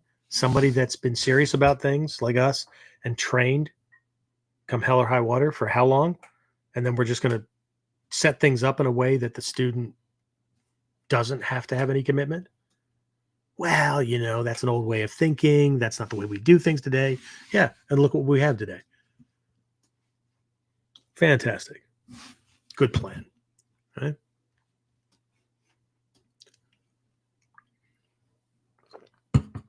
Anyway, so if we can get somebody, most instructors who have training groups and schools or whatnot are hoping that people come in at this level, or hoping that by like describing what really did it for them, it's going to like click for this person and they're going to be like all in. Those are the people who are usually disappointed because students quit, and then they want to blame the students because, well, people have no commitment, even though I didn't do anything to give them a reason to have to understand the value of their word, or to give something enough time for things to click and for them to see benefits or whatever, right? Or they just don't have it in them. They quit too early, whatever, right? They're hoping for this, but few people who haven't already been around the block in at least one martial art, or have been right all about martial arts, and they've been researching and they've been jonesing to do it, and they finally decide to pull the trigger, they might be in more. But this, even people that think that they're here, more often than not, are just really, really interested in martial arts, and they're still at the recreational stage. Okay. Because somebody who is a lifestyle oriented practitioner, right? What I'll call a lifer, right? Is somebody who does not see martial arts as something that they do, right? Training is part of their identity, not part of their schedule, not part of their routine. Okay. This is the person, again, we're the hobbyist, right? I train when I have time. Things are busy, can't train. Things are tough, can't train. Wife's upset, can't train. Whatever. Okay. Husband's up, whatever. Okay? Whoever you happen to be. And we're the recreationalist, right? Makes time for training. Absolutely. I enjoy this, get benefits out of it. Absolutely. I want to keep going, right? And still gonna focus on the stuff that I like and that I think is the cool part of it. The other stuff, well, see, that's it's just not me. And okay, well, okay. We used to have a nickname for them in the dojo. We used to call them partial artists. Sorry, but willing to take whatever lessons the teacher gives me, but I know better. So, and besides that, I'm paying the tuition, so you should just teach me whatever I want because the customer's always right. Yeah, no, and especially not in the martial arts school. Anyway, so where one says I train when I have time, the other one says I make time to train, the lifestyle-oriented practitioner says I can't not train. This isn't something that I do. This is so much a part of who I am that I can't not do it. This is the person that, and I actually had this pop quiz thrown at me, right? The pop quiz is, how much money would I have to give you, right, for you to never do or think about this stuff ever again? And of course, everybody has their jokes like, oh, and they come up with a number, right? But they already know that I'm going to take the money and fucking train anyway. But that's not the question. How much money would somebody have to give you to never train again and never even think about this stuff, right? First time I was asked that question, right? Numbers started popping in my head. No, that's not enough. No, that's not enough. Never do it again. Think about it again. Never. It's impossible. So while you can give me plenty of money, yeah, I can't not do it. But it doesn't stop there. The recreationalist feels it when they miss a class or they miss 2 classes or whatever, right? But if distracted long enough, if their time slot has to, be filled, or there's so much pressure that they have to take some time off, right? Their association with the training is very two-dimensional, right? It looks a certain way, is a certain way, whatever, right? They can be derailed. Okay. A lifer, right? Somebody on this mastery path knows that, like, the depth and breadth of the training and how it relates. Hatsumi Sensei's phrase was, "This is not just a good martial arts idea. This is a good life idea." Right? That there was a reflection of all physical techniques, all skills out in the world, in our lives, in our relationships, in our finances, in our job and career. It crosses borders, right? If we're coming at it from, again, the principles and concepts perspective. And so if one of these people, right, the lifestylist, right, if they miss training, it feels like a part of them is missing. It feels, see, the recreationalists can feel this way too, but it's because their routine was disturbed. Okay? Tell you a quick story. One year, we were doing a Mikyo seminar that happened to be in Florida. It was at Mark Russo's place. Some of you guys know him. He has What's Up Wednesday or something like that online. And we're doing this. It was Kuji. We were working on, how were we working on? Kuji 2, I think. Pyo. Yeah, Kuji 2, power development. And so we're training Friday, we train Saturday. Sunday morning, I walk in and walk up to one of my friends, morning, hey, how you doing? Right. And just kind of everybody's standing around or sitting around or whatever. And my friend, who's standing abreast with like one or two other people, all of a sudden, like, I'm looking around the room and I get punched in the arm. And he goes, "Morning." The hell was that? He goes, "I don't know about you, but have you realized yet that, like, this is the longest that we have been in the same space and not hit each other, not thrown each other, not," and I, holy shit, you're right. Because that was the nature of our relationship, right? It's who we were, how we, whatever, right? So next guy walks up next to me. I punched him. "Morning." What was that? It was just like telephone. I just passed on the same thing. Did you realize? And holy crap. So teacher comes in, right? And like somebody had just gotten hit and we're all laughing and talking about this. And he kind of leans in and what's going on? And we told him and he goes, "Oh, okay." And so we still didn't do anything physical for the rest of the weekend or whatever, but it was just that we had to get that shot in, right? Because we were a family. We lived all across the country and around the world, but this was like the family gathering kind of thing. And there were things, right? There were rituals and things that we did as family. And by that point, we had gone 24, almost 48 hours without hitting each other, applying a omote gyaku, whatever. Okay. So it was very different. Okay. Even when I got together with my wife, I mean, we had sat down for, I don't know if it was the first date, second date, something like that. And I didn't even use the word date. I used the term exploring possibilities, which really threw her off.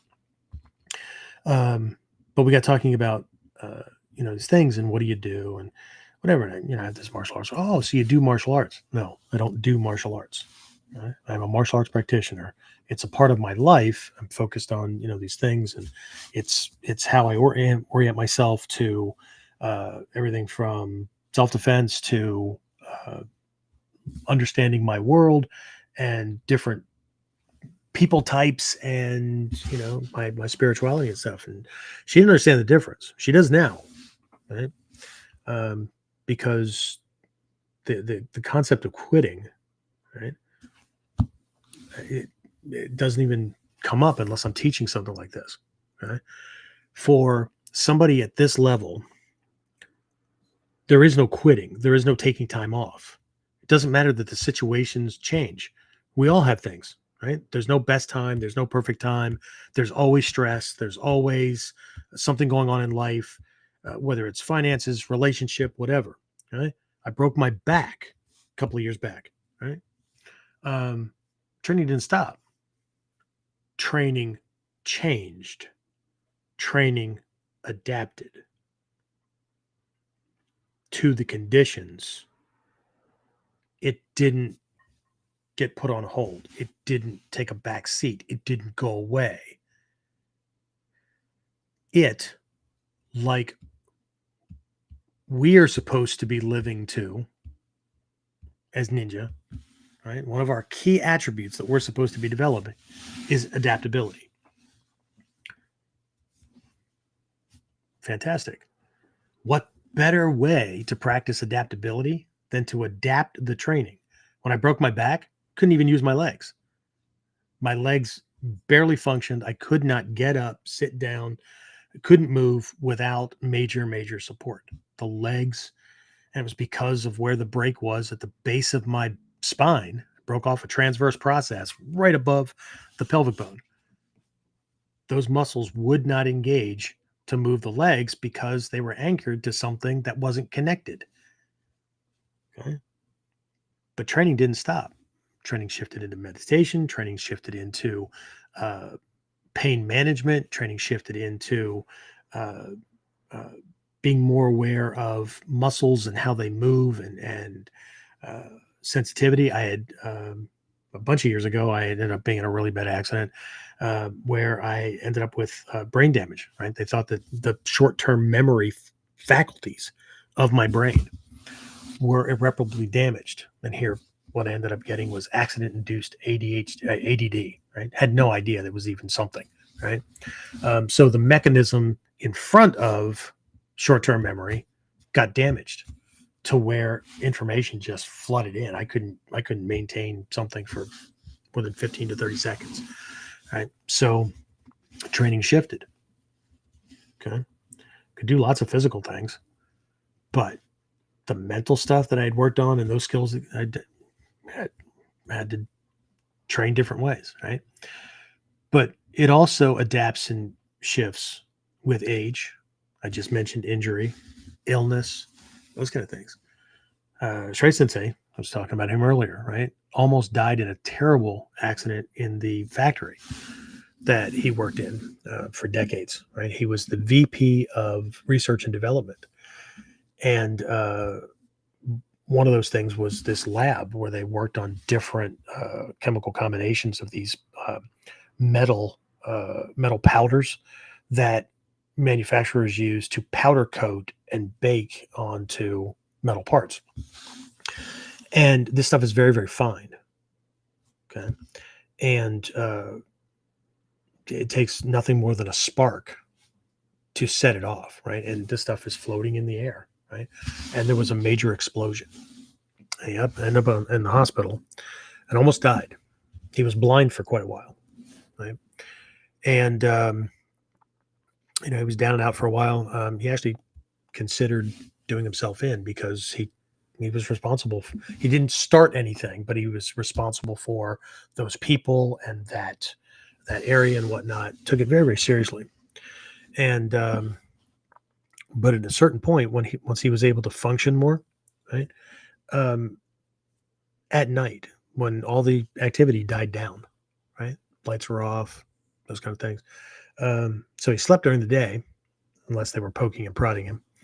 And at night, when the nurses were at the nurses' station and all the hubbub had settled down, he would sneak out of bed and he would practice Sanjin. He would practice Kamai. He would practice his stuff, right? During the day, pain management, those kind of things, right? So, sorry, if somebody in that condition can practice. But I'm laying these things out not because I'm just talking to instructors or group leaders and helping people understand that, look, if we don't nurture a hobbyist to get to a recreational level, they're going to quit really soon. As soon as they get bored, as soon as things are too challenging, as soon as they have to work on something that, well, I don't like that, whatever, right? Same thing. right? If we don't get a recreationalist who's at least more committed to lifestyle, then again, it's just going to take the right stressors at the right time. For somebody that's truly at this level, right? They're the ones that they're a shoo-in for mastery because they will train wherever. I know that I have a handful of students that if the dojo closed tomorrow, they would be training wherever I happen to be doing classes, the park, my backyard, whatever. Okay. When I die, they'll still be training. Okay. 62. And that's another one of these little urges and pushes, right? It's not about, you're never going to hear me complaining about being old unless I get up and go, man, oh, age is a bitch, right? Because I got to take 15 steps when I stand up or get out of bed to get the joints to lubricate and be able to, get that flow going again. But it's not fear of death or anything like that, right? But it is a recognition that I only have so much time left, and I don't know how much that time that is, but there's tons that I got to do. There's tons of levels and potential that still needs to be worked on, and these skills and whatnot that and areas of the training that, yeah. So I don't live ignoring death and live like I'm going to live forever. I don't make my decisions like that. Right? Just like when my kids were growing up, I have a certain amount of time to teach certain lessons to them, including self-defense, including martial arts. Right? My daughter Trinity will tell you she didn't like coming to class until she got to class, and then she had a freaking great time. Right? But I've been thanked several times because of problems that kind of crept up. One in middle school, one or two in high school, whatever, right? And she stepped in and or was able to get herself out of just bad situations. And had nothing to do with, I'm a martial artist, so therefore my kids will. No. Okay? I'm an ex-federal cop. I'm an ex-child victim of violence and that kind of crap. That, again, I don't think about that stuff unless I'm making a point, right? So, but I took my job as a parent very seriously. And what I mean by that is it was my responsibility to keep my children safe. But the older they get, the less time they spend with me. Doesn't relieve me of my responsibility. So part of that was to ensure that they learned the skills that they needed so that when they were spending most of their time away from me, they were still safe. Okay. So, but these students at this level, right? This lifestyle level, right? These are the students that any teacher wants to pour their time into, right? Because these students will train no matter what, right? And if they do have a shift or an injury or whatever, right? One of the first questions is like, how can I modify things? How can I, right? Because they don't want it to stop. Okay. So anyway, but the thing is that many instructors, and even in the dojo, right? We have tiers of training for certain people that we start them here, and the way our programs are laid out, people come in at a certain level, right? That's really designed for the hobbyist, but the lessons in there speak to value of these lessons, even if we're not defending against a physical attacker, right? Oh shit, I might want to do this more, or that's cool, or whatever. So it moves them up. And once they hit that recreationist level, well, then we've got this program because that person at least intends to make it to black belt. The first person comes in, black belt would be cool, but just like to learn some stuff. Okay. I've always wanted to do martial arts. Okay, great. But that person that gets that lifestyle level, the training can get really challenging. They're not going to quit. They may get pissed off. They may beat themselves up a little bit. They may second guess themselves, but then slap themselves for second guessing themselves. But We can train anywhere, anything. There is no time away from training. There may be time away from your teacher. There may be time away from the dojo because the money doesn't work, the time doesn't work, the obligations don't work, or whatever. But that just means that we're in solo training time. It's just very different. Okay. So uh, often student or instructors, I'm sorry, will cater to the hobbyist mindset, hoping to retain students by making it easier, right? By watering it down, right? Or by only covering things that those students want to learn. Okay. And we'll set aside, the reality that most martial artists or most martial arts instructors are really good at martial arts, suck at maintaining like a business to keep the doors open, right? Or the group running. Right? Want to help that. Want to help as many people as possible. I understand. But if you have to work 2 jobs, or you're spending your own money to keep that group running, or whatever, right? You're not going to be helping very many people for very long. And that's just the long and short of it. Right? I want to be able to make the promise that when somebody signs up, that the dojo is going to be around when it's time to tie their black belt around their waist. If they're not around, that's not on me. But my promise is that unless I die, I'm going to be tying your black belt around your waist. Okay? So, but this kind of thing often does more harm than good, right? It's often a disservice, okay? Especially if we want to build warriors. I want to build warriors, right? I'm not catering to tourists. So that's the difference. Okay. Now I have programs at different levels. I have entry-level programs for hobbyists.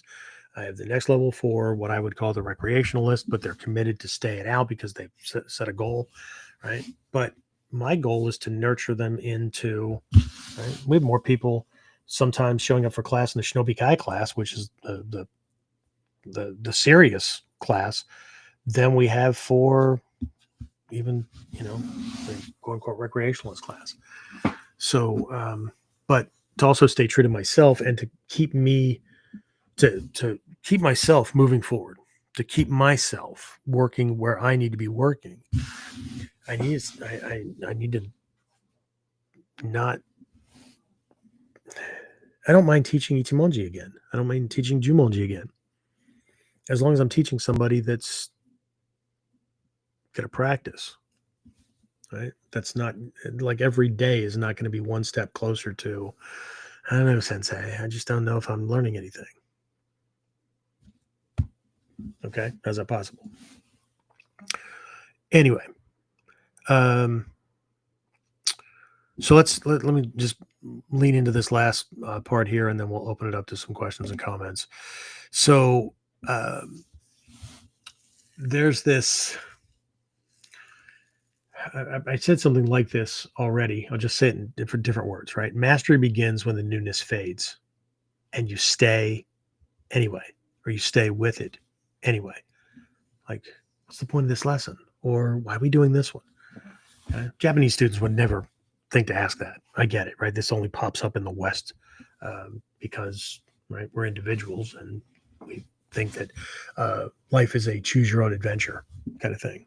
And while it's not that, it's not to the degree that, the 6-year-old is still driving the vehicle, but we're 60, okay, or somewhere in between, right? So this is, right, this is about a constant refinement, right? Hatsumi Sensei's always said, right, when you're in your 20s, train like you're in your 20s. When you're 30, in their 30s, train like you're in your 30s or 50s or whatever, right? Okay. So on one side, it's, refining things, refining the skills, refining movement, and whatnot, even after 10 years, 20 years, 30 years, right? But also figuring out all over again after an injury or after, you're a decade older, right? If anybody thinks that Chuck Norris does not exercise 5 times harder than or longer or whatever than a 20-year-old to stay in top physical shape for somebody who's, what is he, 70, 80 now, something like that, right? They're high on crack because 20-year-old musculature, bone density, those kind of things, right? So mastery is about how, with arthritis, with, other things, with scars, with, okay, right? How, right? What does taijutsu look like there, right? What what can I do? But what should I probably not be doing in class because, I'll roll, I'll do a couple rolls, but I can't do half a class of rolling because somebody's going to have to cover classes for me the next couple of days because that injury, the way it happened, that back breaking kind of thing, right? There was no way for it to heal perfectly, right? So I can still do damage. But that doesn't mean that the ability is not there and it doesn't get practiced every once in a while, at least with a roll or two, to keep things in muscle memory. So that if I have to friggin' do a dive roll out of the way of a car or, do something, that's okay. Make a phone call. The instructors at the school know they're going to cover things for me for a couple of days, but I don't have to put myself out of commission because of those things. Or, some people that are just, they've got neuropathy problems or they've got, because age is a bitch, right? But that doesn't mean that training has to stop, right? So there's beauty in subtle insights, right? Like a timing change or knowing just when to say something or when, like if I shift my shoulder a certain way, that shift shows up regardless of whether I'm throwing a punch or I'm throwing a certain type of kick. And if he's really good, then I can start off moving so it looks like one of these things, but at a crucial moment, I deliver the other thing. Okay. Just learning those little things, right? A shift in kamae, a mindset correction that affects everything, right? Something that I pulled out of a technique that's, holy shit, that's named after this concept in Mikyo about this particular sheen, this particular mindset. I'm not going into it, but it's one of the ones that's in the Seishin Teki Kyoyo book. Those kind of things, right? So just discovering like how you've personally continued, right? Training. Okay. There were so many times I could have just, can't train, right? Broke my back, can't train, going through a divorce, I'm heartbroken, can't train it, right? This certain mindset, right? And this, I don't know if I call myself courageous, but this courage to stay because, again, it's not something that I do. I just can't not, right? So, but the idea of continuing training, even when life got in the way. Some of you are like this. Some of you know what this is like. You can relate, right? Even when life gets in the way. Even when you have a choice, right? It's either that or it's me or whatever. You're trying to balance things out. Shrey Sensei was an awesome role model for that, right? So is your wife like that you train, Sensei? No, right?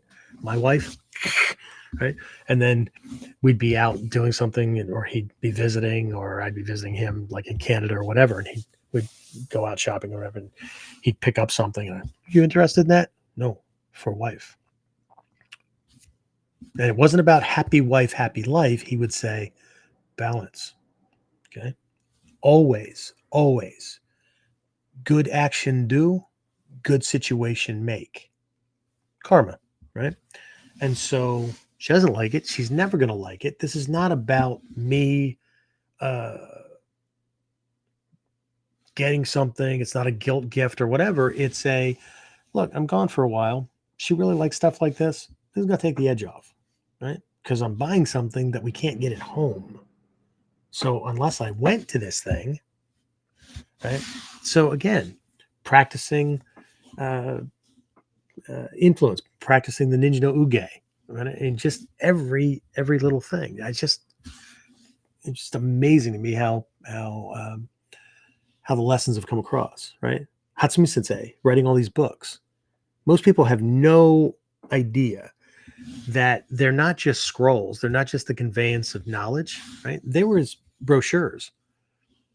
They were his business cards. It was his marketing device. That's a whole different reframe, isn't it? So again, there's a lot to this, and a lot of you're on every Monday. You're catching Whiteboard Wednesdays, and if you can't, you're catching up and whatnot. I just, again, there must be something that's missing, right? Because if you ever felt like something was missing in your training, this may be why. Or if you can't figure out why, why I start and then I stop, or why I go back to the mindsets. Okay. Because again, the whole life getting in the way thing, never, ever. And even if I went a year and a half, or in this case, what are we looking at? 5 years, right? Since I've, connected with my teacher the way most people would think of it, right? The training doesn't stop. But if you've ever felt like something was missing, right? Who knows, right? This may be why.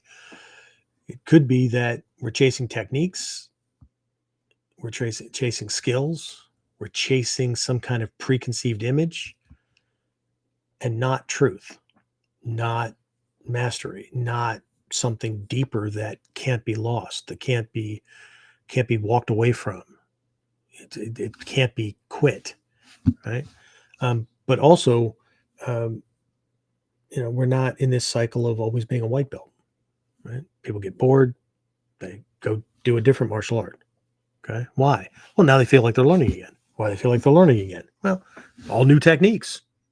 They're back to that dopamine rush, right? And then that fizzles out, right? I think I got decent at that. Know a bunch of these. I've added techniques to the other box of tools that I have, and now, you know what? I think I'm going to go over and train over there. Okay, why? Well, I don't have those techniques. They're all new, right? It's wow. Okay.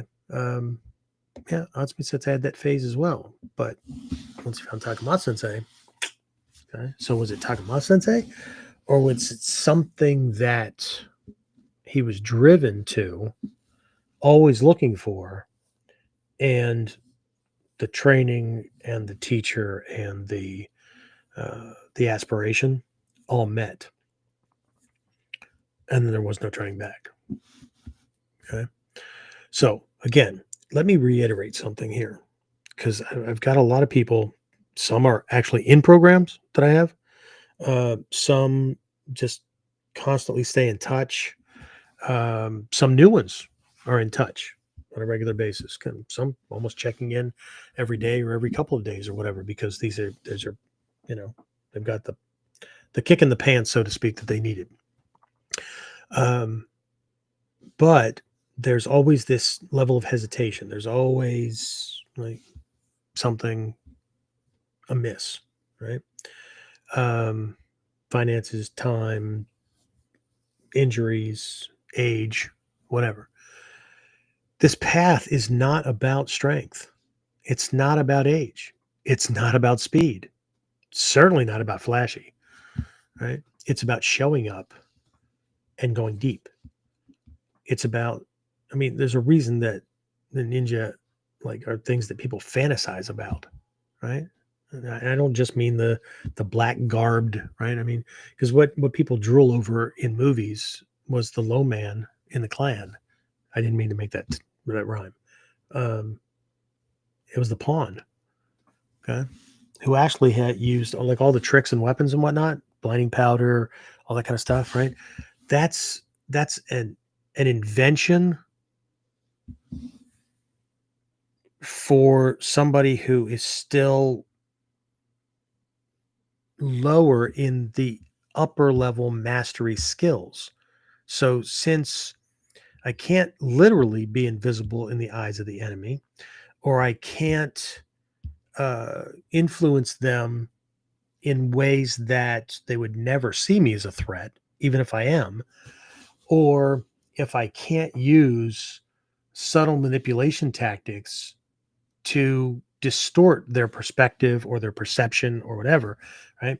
Then I'm going to need some physical thing, right, to mess with their eyes so that I can do what I need to do without them paying attention to me. Okay. Mastery levels, right, so far beyond the need for these tricks. It's just different, right? But again, the first stage is showing up and the willingness to go deep and knowing that it's going to be uncomfortable, knowing that's going to be challenging, right? Not wanting a free pass. I just had somebody, one of my students, sent me a thing today, right? I'm not looking for a free pass. I'm not looking for this thing. I just need some clarity. And so he and I are going to get on a coaching call. He's one of my inner circle people. Going to get on a coaching call, and we're going to map some things out. And for a couple of weeks, it's going to be very, very specific to get him back on track. Because I think what's happened is there's maybe an overload, too much information coming in, and he needs clarity. And so we're going to take care of that because that's what I do, right? But at the same time, I know that my effort won't be wasted. It won't be an energy suck or a wasted time, and then I can get right back to my stuff. Okay, so it's all good, right? So again, if you're not currently one of my students, right, and if you are currently in a state where you're tired of waiting for someday, right, or you want to know what else, how deep the rabbit hole goes, those kind of things, right? Then I've got this kind of this spring thing, and I decided I was not going to do this for very long. So here's the way this works: people will have until tomorrow night at a minute before midnight. That's when all the pages change and take things away and whatnot to decide. And after that, I'm going to hunker down and I'm going to take time for me. And I don't mean vacations or whatever. I'm going to be filling my extra time with my own study, right? Some of these things, like last week's KUDEN came out because I pulled a book off the shelf that I've read 3-4 times already to go back into it again because I'm at a different level. The shit I'm pulling out is like, I missed that the first 3 times. And so I can put this stuff to work. And on top of that, like I said, I'm 62, right? The body's different. The shape is different, all that kind of stuff, right? It's just, right? And I'm going to focus on my students who are at certain levels and who have a certain level of commitment. Okay.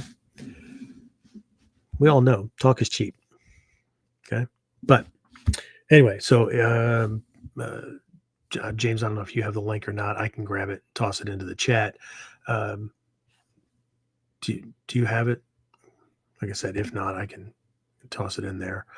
Or I can grab it. Okay. So again, it's a quick one and done kind of thing, but we've got this Ninpo masterclass, right? We're doing a jumpstart kind of thing. And the reason I shifted the way I'm doing it is up to this point, people could sign up like month to month, and they can, right? But the jumpstart is people that like want to commit, but they might not be looking for rank. They might already be training with somebody else and they're looking to augment, or they might be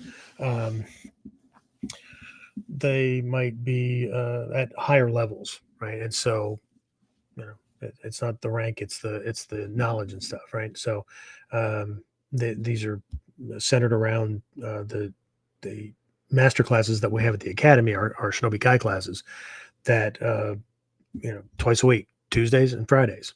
Right? We do these classes, and so we just air them. We just stream them across Zoom.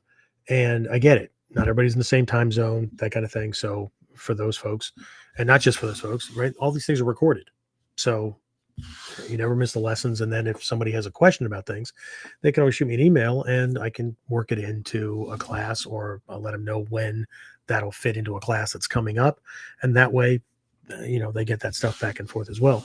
But the jumpstart is 12 weeks. So instead of just doing a month at a time, they'd be committing to 12 weeks.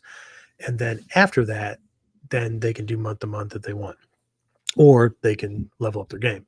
For those who do want access to our curriculum and are looking for reviews and working toward black belt in ninjutsu and whatnot, we've got the Nimpo Mastery program. So these folks they're officially a part of my inner circle, and so they get much more in the way of coaching. There's a coaching call each week where they can ask questions, all that kind of stuff. Right? You can read all this stuff on the information page, but there's just much more back and forth. There's also a couple of extra programs that they get that are digital programs to make make the training not just more valuable, but to give them more clarity and to increase understanding, right? And then there's this top tier program at the current moment, right? That I just call Nimpo Elite. That is the same. It has everything that I just listed is in there, right? Like Nimpo Mastery gets the same stuff that's in Nimpo Masterclass. Nimpo Elite gets everything that everybody else got, but they also get additional mentoring things above and beyond. They get 2 coaching calls per week. They get just a bunch of stuff. They get access to all the digital programs that I've created and will create while they're a member. Just a ton of stuff. Anyway, but that's what I have. So let me just shift back over here again. Let everybody go to bed after this, I guess. So James, questions, comments, complaints? Oh, it was a little bit ago. Trinity jumped in, said hello. Sorry I'm late. Dave said it's amazing how even with all the advances in training technology, biological / medical information that is available to everyone, the older ways of teaching and learning were superior in results. Yeah. No, they're just old guys with old ways of thinking and whatever, right? Yeah. And how much easier is it for people to be distracted today? Try turning off your notifications and your ringer and vibration on your phone. I do it. People have gotten used to having to deal with me like we used to when your phone rang, and if you weren't home, they called back. Okay. Because you're an old guy. No, it's because I'm not going to have my mind interrupted and hijacked by everybody that's got a passing question or whatever, right? I can't get things accomplished that way, right? What's amazing is that in today's world, with the technology, people can do way more at the same time, but fewer people can complete any one thing. Okay. I think the latest study was it with BBC did it, but I think somebody else just did it because the James, you know what I'm talking about, the time span, the attention span has diminished even more, right? And when I first started talking about this, I don't know, five years ago or something, BBC had done a study that showed that those who were heavy into their phones and these distractions and whatnot, where when I was growing up, the attention span was give or take about 10 to 20 minutes. So somebody could sit down and read the chapter in a book. They could read a newspaper, right? And then go on with their life. So depending on the person, between 10 and 30 minutes, right? 5 years ago, the estimation was 10 seconds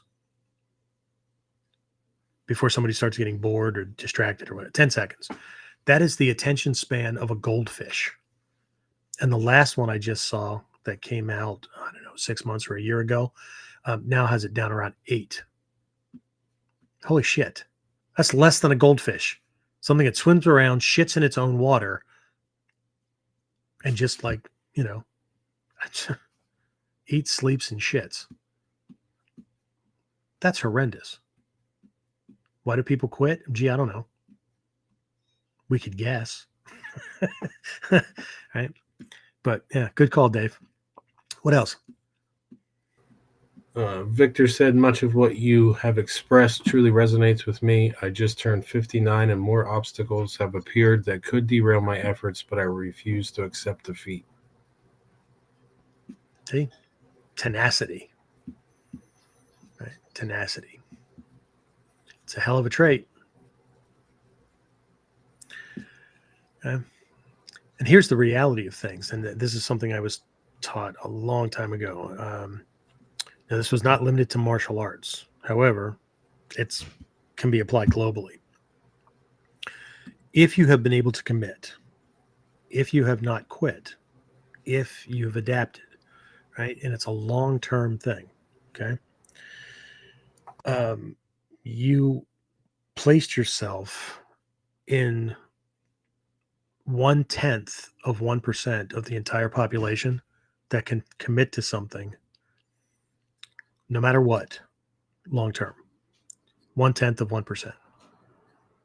Okay. While there are a lot of martial arts organizations that keep statistics across, their different schools and whatever, right? It's still kind of a rough guesstimation because not all schools, report and talk about things and whatever. But the best guesstimation is that 1 in 100 students that start training in martial arts earn their black belt. I think it's less than that. Okay. But the statistics, the guesstimation is 1 in 100. Okay. And 1 in 1,000 becomes an instructor that has any kind of substance. And it's 1 in 10,000 that stays beyond first degree black belt. Holy shit. And when I say stay, I mean is continually training up. Okay. That's astronomical. Right? But it's not unbelievable. Right? But again, I need to focus on my own development. So I'm not taking time off. I'm not quitting or whatever. But what I am doing is getting much more highly selective. And I know I've already been contacted by 2 of my students who, after hearing what I'm discussing and whatnot, are now questioning themselves. And what's ironic is that those 2 people shouldn't be questioning anything.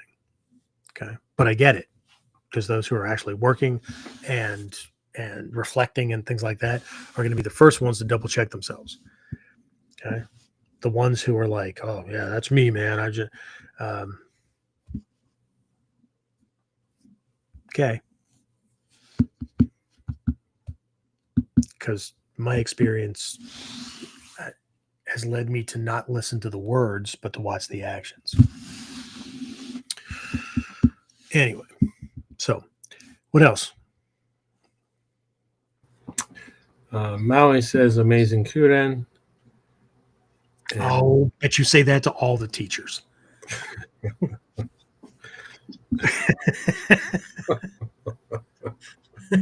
Sure. And Greg said, train for your age, guys. I'm 62 and just started yoga. It's truly been a benefit to my whole life in training. Yeah.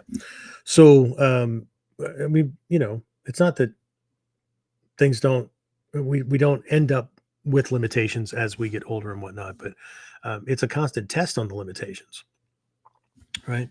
And double checking that it's not what we think it is.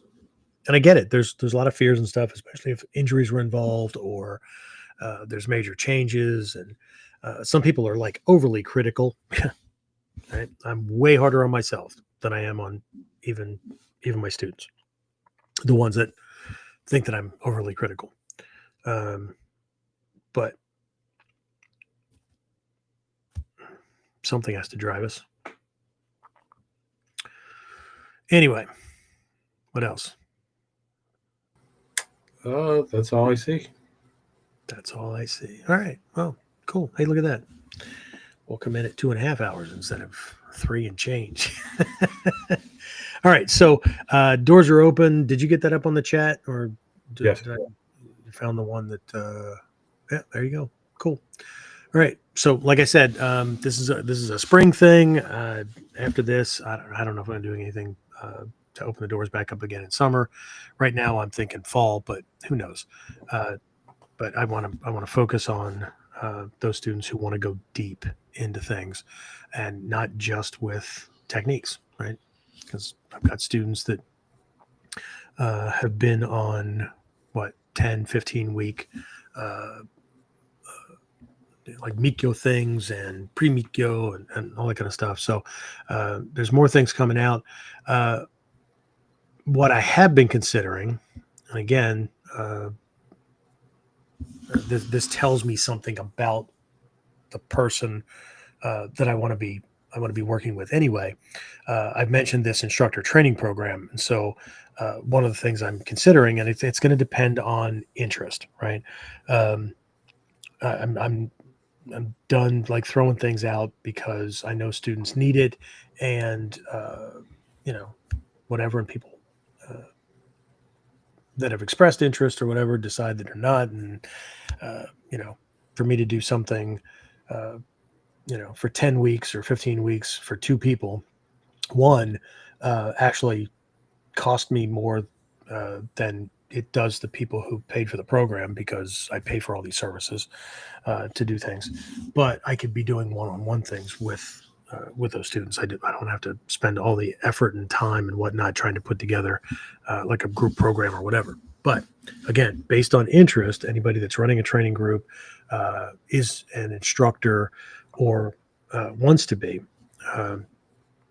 If an instructor training program, like I've kind of alluded to up to this point, is of interest, one that will help you get students, keep students long term, and be able to vet students so you will keep more of them, because you're not relying on your techniques and prowess and that entertaining people to keep them around, that you're running an educational program, right? Instructors that want to be martial arts educators, and not just the guy who knows stuff that is teaching it, right? How to get students to learn faster, learn deeper, and things like that without feeling weird about it or whatever. Okay. Let me know. Okay. Because if there's enough interest, then I'll do another live version, because it's due for update anyway, right, James? That instructor training program, it's due for update anyway. I'll run another live course that it's the same thing I teach my instructors, and it's also something that I wish I had coming up through. As a matter of fact, I've had students along the way that were teachers or professors themselves. I've got this one, she's in Texas, Ann Smith. When she still lived in the area and she was teaching at Susquehanna University, now she's in Texas at a different university. She took the course, and I remember one time I was just covering this thing, and she just starts laughing. And some of you guys know the story, but she just starts laughing, and I just stopped and I looked at her and I said, "I don't think I said something funny, but did I say something funny?" She said, "No." And she kind of leans out. Everybody's sitting and says it, and she kind of leans out and looks down the line, and she goes, "You have no idea how lucky you are. I have been a professor for whatever amount of time," she told me. It was well over a decade or two. Been a professor that long. What he is literally giving you is they don't cover this in college or in university for people that are becoming teachers.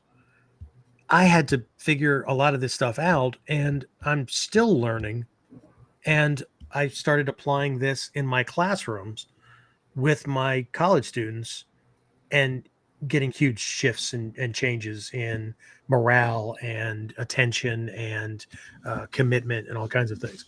Right. So, this is not a me ringing my bell kind of thing. It's just that, see, that's my litmus test. Right. I don't give a shit what the wannabes or what the super fighter mentality, whatever, has when they post on my videos and whatnot, because I get comments and things from special operators and guys that are like, dude, keep teaching what you're teaching. We need this shit every day. Right. I don't give a shit about the guy who goes like, my cousin's best friend got attacked at work and like somebody came at him with a knife and there was nothing that he could do. Was he ever trained? Well, no, but that's not the point. Okay. Right. I don't have time for that. Or when I'm doing an instructor training program, or I'm doing a psych program, like the Ninja Motivation and Influence program that can literally get anybody to do whatever you want. Right. And I have a psychiatrist go through that program and go, shit, like I learned something very similar to this, but like the way these things happen this way, like I started using this on my patients like day one. See, that speaks volumes. Okay? Because these are the people that would call me on my shit or drop out of a program or whatever, if it was bullshit or if it was just made up. So, but again, even if these programs that are coming up aren't your thing, right? You can go to onlineninjaacademy.com. There's a ton of stuff in there. There's the Ninja Motivation and Influence. What else do we have over there, James? There's a shit ton of stuff. There's Ninja Hachimon. There's Ninja Mind. There's Mikyo stuff. There's whatever. Okay. And if you click on something and it's not whatever, we get glitches every once in a while, right? Just send us an email, right? Figure it out. Okay. All right. Anyway, that's what I have. So, James, anything else come in last minute? No, sir. Okay. Spring camp is only a couple of weeks away. Where are we? We're like at 3 weeks. What do we have? 1, 2, 3, 4 weeks. Okay. So today's Monday the 7th. So Friday, May 2nd, that weekend, right? We're focusing on Kotoryu. I know there was just a thing out in Nevada, Las Vegas, I think, right? For Kotoryu. Okay. But we're focusing on Kotoryu secrets and Yachty. And my focus on Yachty, while it is cool, way cool, right? The goal is to convey some lessons for how you get this big ass weapon to sneak in and take advantage of somebody, right? So that you can take those principles and concepts, because most people from a self-defense perspective, like, when am I ever going to use a spear? I don't know.